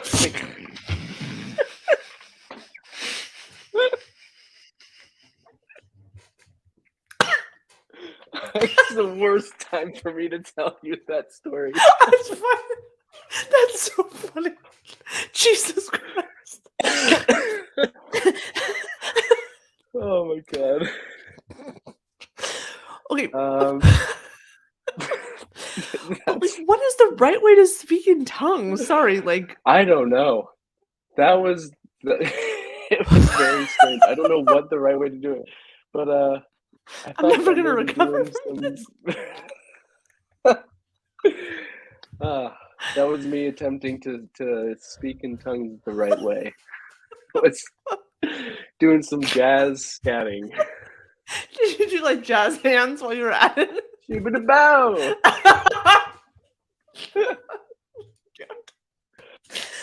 Oh my god. Boy. You know what? I feel a little bit better about being so just embarrassing as a Christian. Also, this is like not as cringy, but like I think it killed a small part of me that I'll never get back. When we went on like a mini mission trip during our DTS, and we went to the Netherlands. Amazing place. And we like went out to this like, I don't even know what, like a square, a public square area, because they like have those. And we had to wear these like vests, kind of. I don't know what it like. It's not a vest because it like it's like a sign, but it's made of like cloth, so it's not just like a board. And I have a picture of me somewhere still with it on. God, and I'd have to find it, but like basically it's like something about like ask, like come, like I'll pray for you, or like come pray with me, or like something just horrifying. And the thing is that I really didn't understand is like your girl doesn't speak their language. Like I don't speak Dutch. So like yeah. Why like, like who's gonna actually come up to you? Like if I see that, the last thing I'm gonna want to do is walk up to that person and be like, oh no, dude. actually Like, I would like that. It makes me want to run away when I see people proselytizing or just like Oh being aggressively Christian in public. man. Oof. We'll get through it. We'll get through it. God. Yeah, I mean, like, what I will say is that it's really nice being a part of this sort of like larger online community, because you realize that like lots of us were just incredibly cringy and like whatever. Yeah. And so like to be able to laugh at it with people is good, because otherwise I think it would just slowly eat away at my insides. Eat away.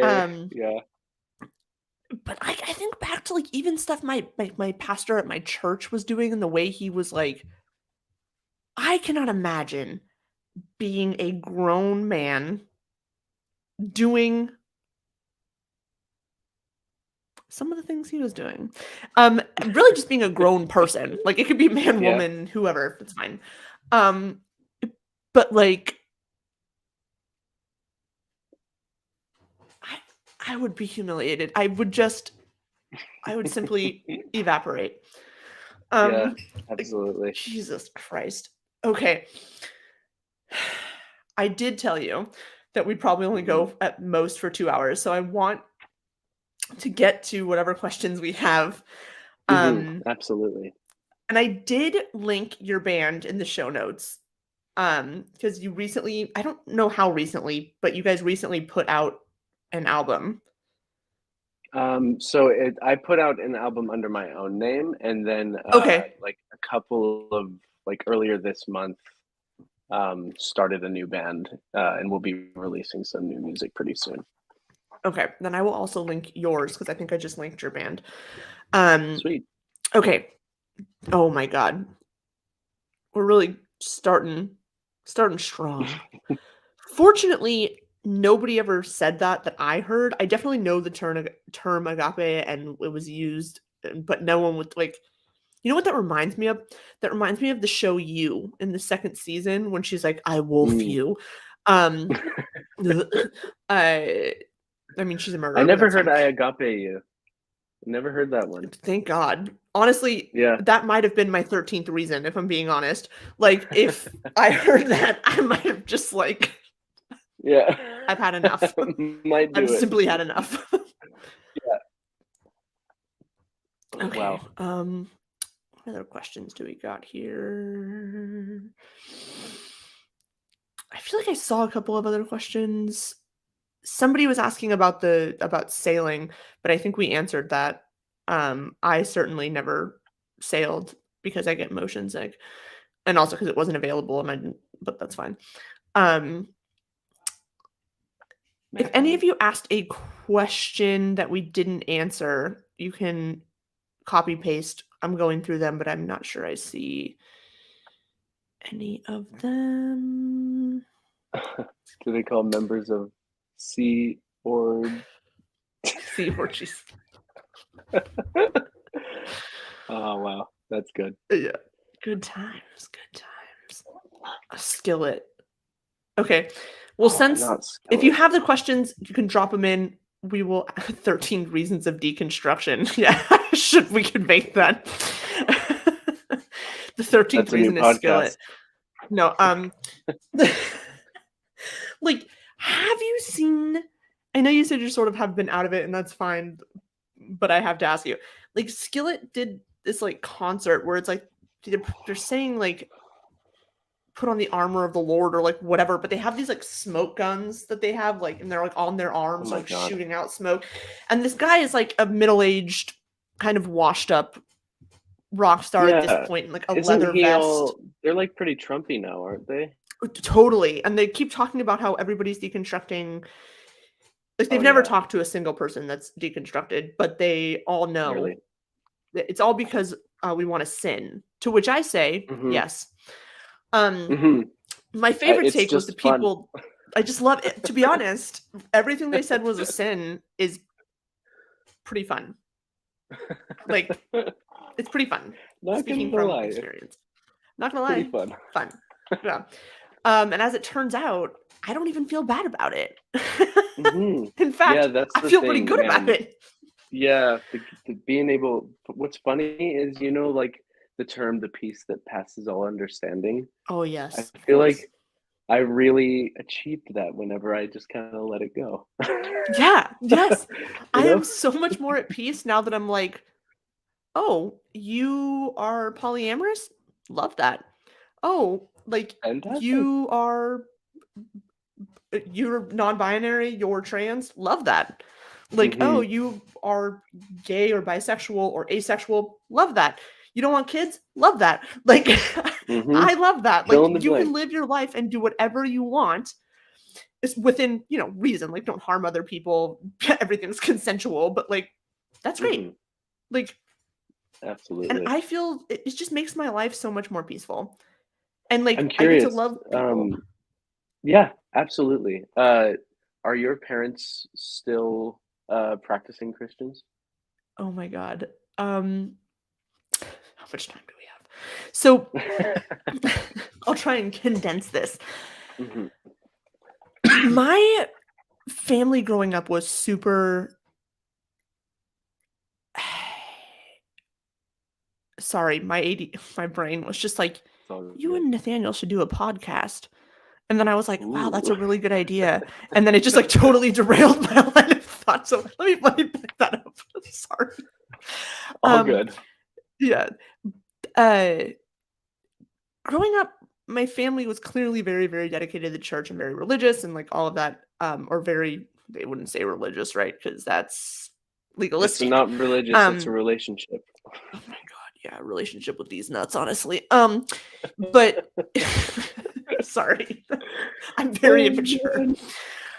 No, Um, I'm right there with you. yeah, I tell people all the time I have the sense of humor of a 13-year-old boy. Um, Oh yeah. it has never changed. I hope it never changes because honestly, it makes me pretty funny when I need to be. It's Um, pretty great. it's I like But I like love are it. And your then I get to laugh at stupid shit. exactly. Yeah, Do it's great. you what do your parents think about your your backsliding or whatever it is? So I like okay.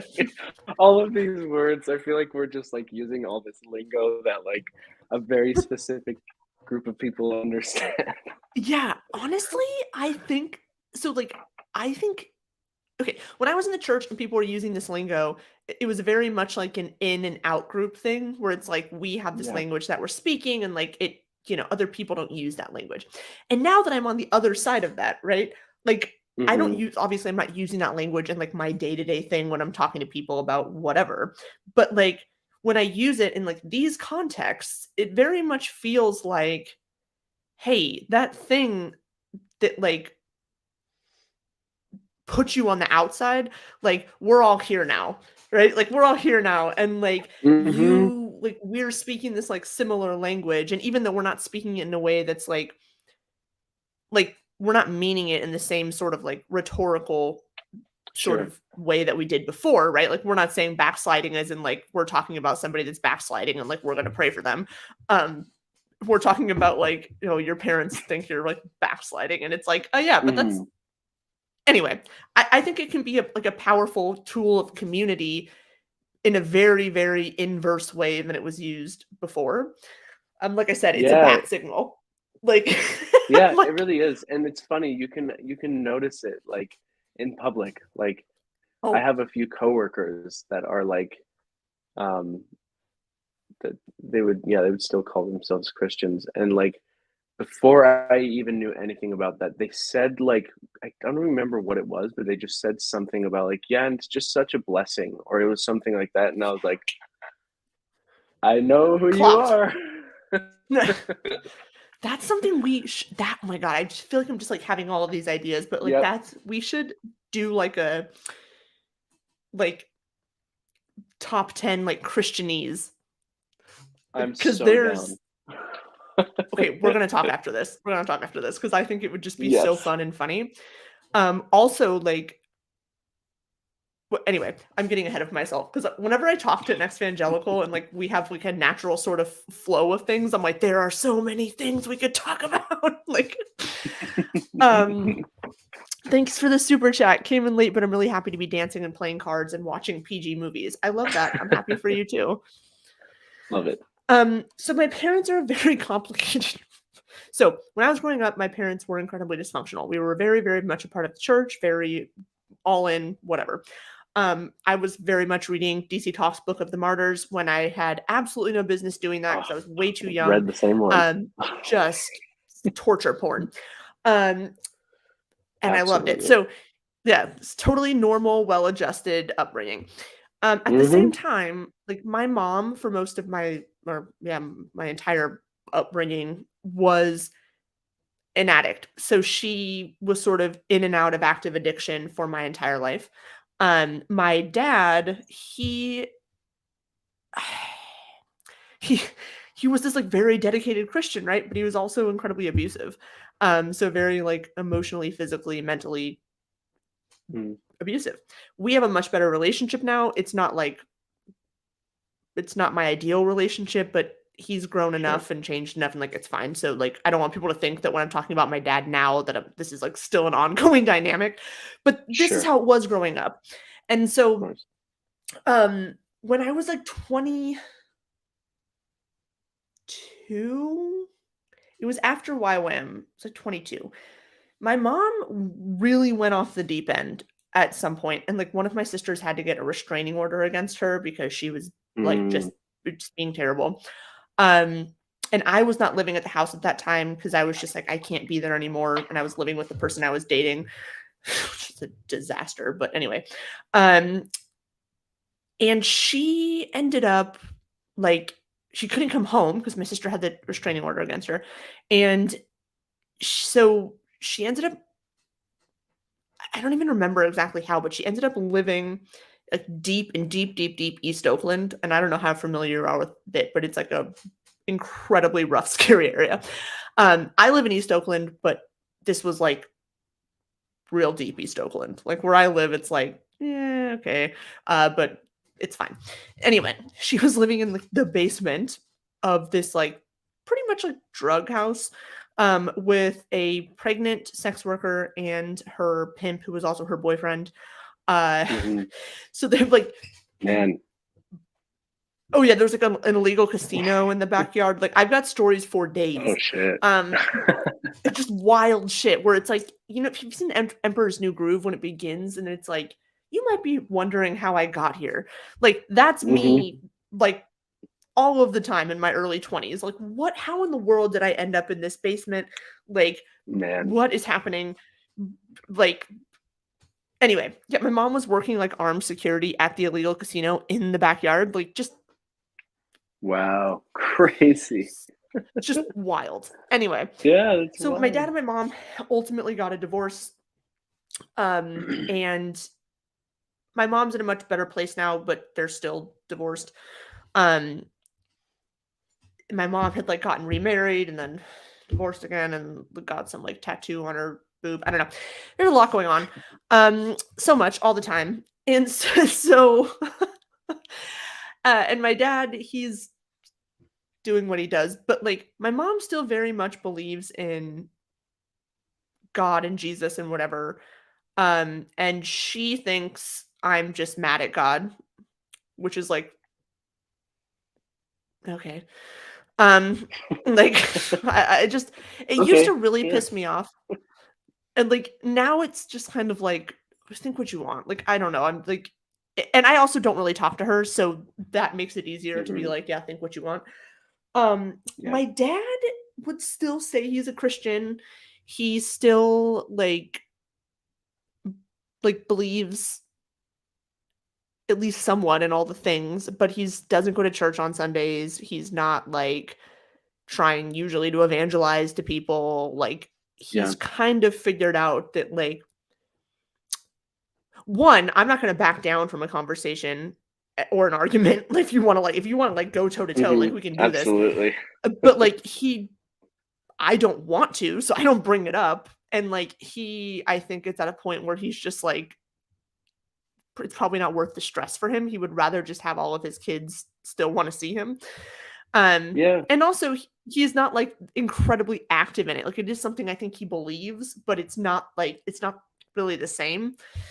Um so yeah, it's a very different it's just very different now. Um Yeah.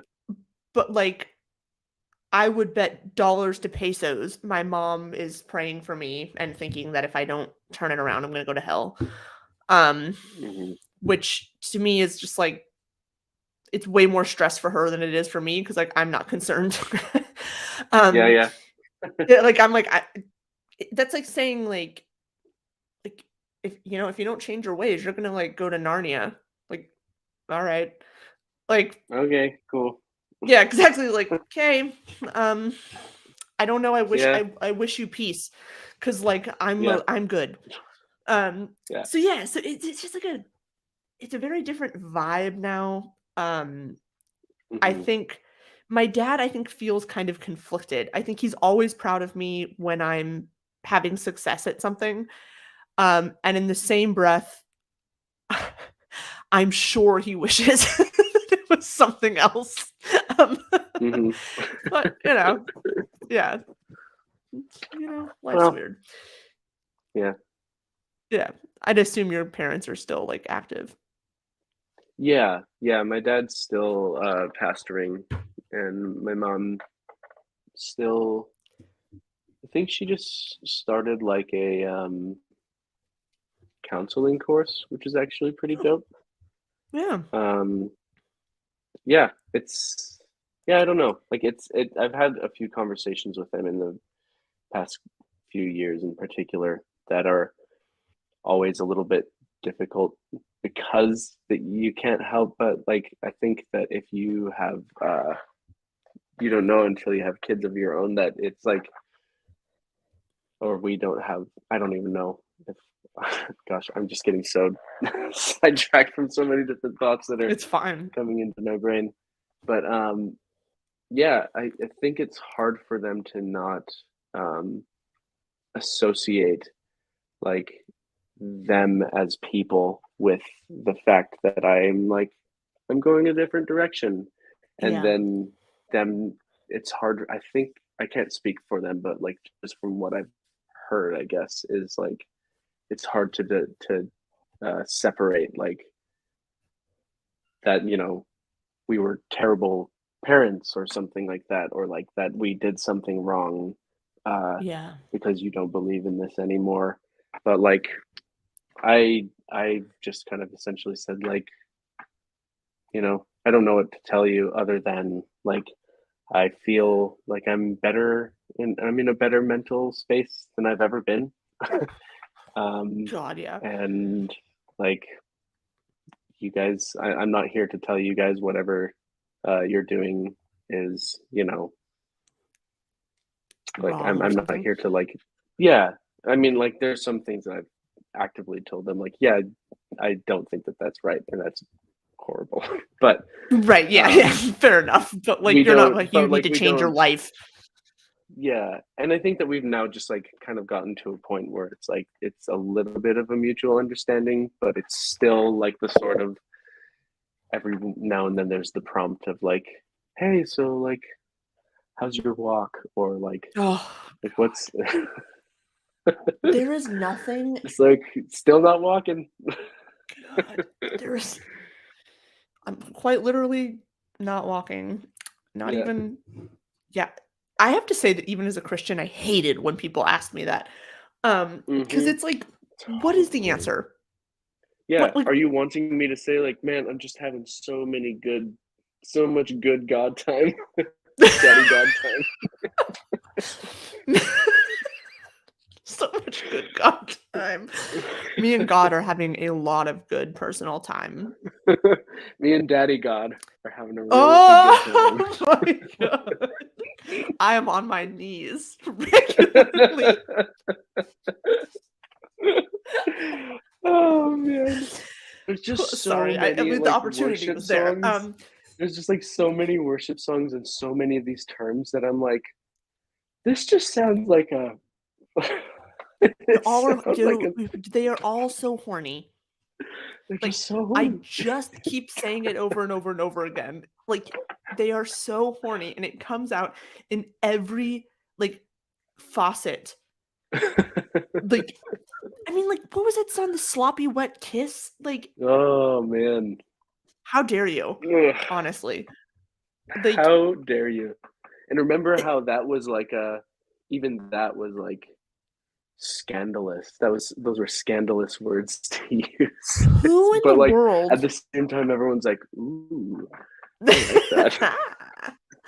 I'm sorry. Maybe also this is because like Christians never get any until they're married, so they have like no reference point. But like a sloppy wet kiss is one of the last kind of kisses that I want. I don't It's want a that. little bit it's not the preference actually. Yeah, like if I have to wipe my face, I'm not doing that again. Like we're Uh, not we're not no doing that thank you. again. Yeah, like so like you're telling me the God of the universe that should know how to be like expert at all of this stuff is It's sloppily a and really wetly bad kissing. kisser. Like, my guy, please. I just don't get it. Like people write these words down and are like, yeah. Like That's it. sloppy wet kiss. Literally a nightmare. But hey. Hey. Hey. Are these two Bethel defectors? Sure. Um Yeah. Just Absolutely. here talking about being on our knees for Daddy God. Mm-hmm. It's what we're Sloppy here wet for. kisses. Sloppy wet somethings. Oh man, I totally forgot about that line. Yeah, I mean, but that's like just one of like a billion. There's so many. Just like all the worship songs come upon me, come within me. Like this is gonna.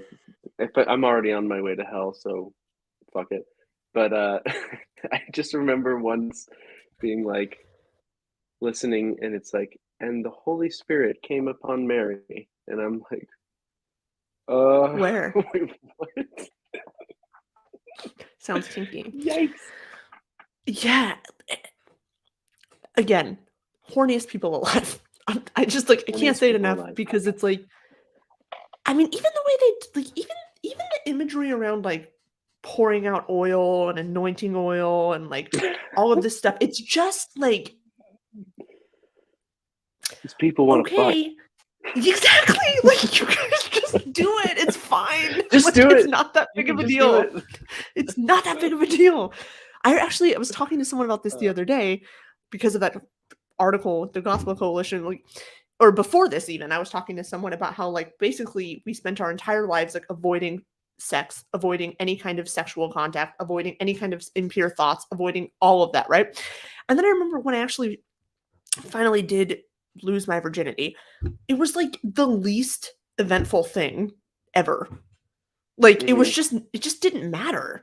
Like I mean, like, and I'm sure for some people it can be very meaningful, and I'm not taking away from that, but like it wasn't this like sacred spiritual like communion of like it was to be honest, it wasn't even that fun. Like Yeah. and so trying to imagine getting married, having absolutely no sexual experience with this person. We don't even know if we have sexual chemistry. Like, we don't know. And then we get married, and like all of a sudden, like I'm supposed to be like a sex goddess, and like he is supposed to be like fucking Fabio over here, just like, you know, and like it's just impossible. And it sets everyone up for this like intense failure. And then at the same time, like the way in which sort of Christian marriages are sort of idealized and conceptualized is like women are at home with the kids. They might have a job, but like only if they have to. And then like the man goes off to work and like that's his contribution. And they like phrase things and think about things. And like a man has the kids, he's like babysitting. You know, or like if he does the dishes, like, wow, God, stop the presses. Like, no, bitch, you live here. Like the fuck. Totally just do it. Just do it. And so it's like and that's the thing I think that was like most mind-bending to me about the article I was talking about earlier. It's like, yeah, like I'm mocking it. It's hilarious. It's terribly written. The like imagery is just pornographic. But like it's like just some guy creating this entire theology around like why women should be, literally the word he used, hospitable to their partner. Good Lord. Hospitable. Am I a hotel? Like, get it together. So, like, and then it's like he like tries to bring in these other things. Like he brings in this quote from a book called "Come as You Are" by Emily Nagoski, which is an excellent book on like sexuality and like neuroscience and like how it differs and contextual sexuality. So like it's so actually, good. my wife and I didn't read all of it, but we're reading like the first few chapters together like a couple of years ago. Loved it. Yeah, it's an excellent book. And so he like brings in this quote, but basically just like leaves the quote there. So it's something about like, you know, he starts talking about like basically, you know, if your wife, I forget how he phrased it, but it's about how like, you know, if she has a headache, not like a fake one, but like if the, you know, she's not going to be in the headspace to like do this. And it's like, yeah, that's true. But like, can we talk about why she might have a headache? Like, yeah, truly. And like, can we just like, examine that for a minute? Because it's like, anyway, sorry, this is a whole, I have so many thoughts and feelings about it, but it's just like, I'm loving it. Men will create entire theological treatises to avoid just being a good partner and like buying a vibrator. Mm-hmm. Like, I swear to God, they will do anything but those two things. Yeah. Yeah. And it's like, absolutely.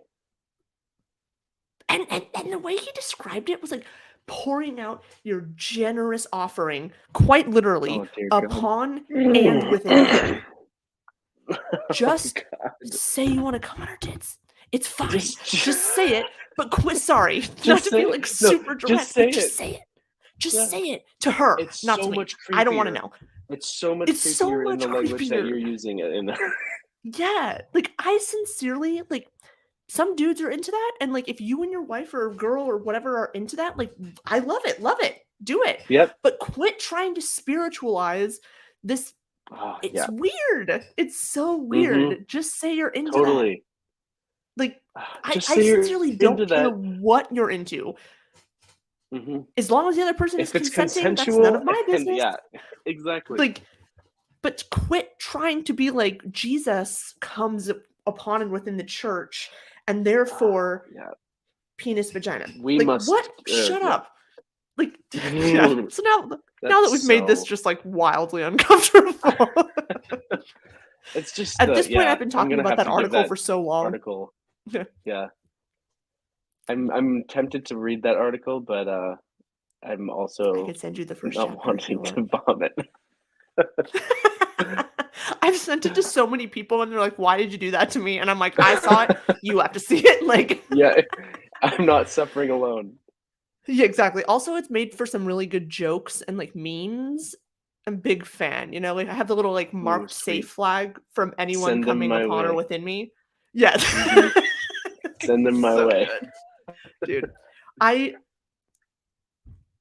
we have to talk. I feel like there are just so many fun, funny, hilarious things that would be both cathartic and also really amusing to discuss. So I would love that. Okay, I have kept you over time. Good. Jesus is into S&M, right? Well, all I'm saying is he did get nailed on a cross. So, you know, I can't say but yes. And anywho, okay, so I have kept you over time. Thank you so much. This has been delightful. And really like horrifying, but not because of you, just because of just horrifying in the best way, you know? In the best way. But yeah, let's definitely talk at some point in the near future, because I think I don't know how everyone else felt about it, but it seemed to have a really positive reception, and I think there's so much more that could be unpacked. I feel like we're just scratching the surface, and I feel like we could talk a long time more. Yes, and I think we should, honestly. Yeah. All right. So everybody, I put the link to his band in the show notes. I'm going to put the link to his solo music page. He's incredibly talented. Y'all should listen to him, listen to his stuff. I do. And I guess you could follow his band on Instagram, follow him, do whatever you want. I don't know, support him. Neil, I don't think you're in here anymore, but I will connect you two. I would love to see you there. Welcome to the community. It's hard to leave once you get started. Yes. Happy to be a part of it. Yeah, and so good to like actually see you and talk to you. Totally. Yeah, really good. Yeah, and on that note, I don't know, unless there's anything else. Oh, thank you all for the love and support and congratulations that I'm like constantly getting. My head is still kind of like spinning around and I'm trying to like get it all together, but like I quite literally wouldn't be here if it wasn't for this community, because I would have just kept this like little sort of passion project to myself and just kept doing my own stuff. And now suddenly, like, this has changed the trajectory of my life. So thank you guys. You're all amazing. Stay chaotic. Be the problem you want to see in the world. And I will talk to y'all next time. I don't know how to stop this, Correa. Yeah, I'm tech challenged. Oh shit. You done fucked up now. Ain't nothing but a gangster party.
Y'all in deep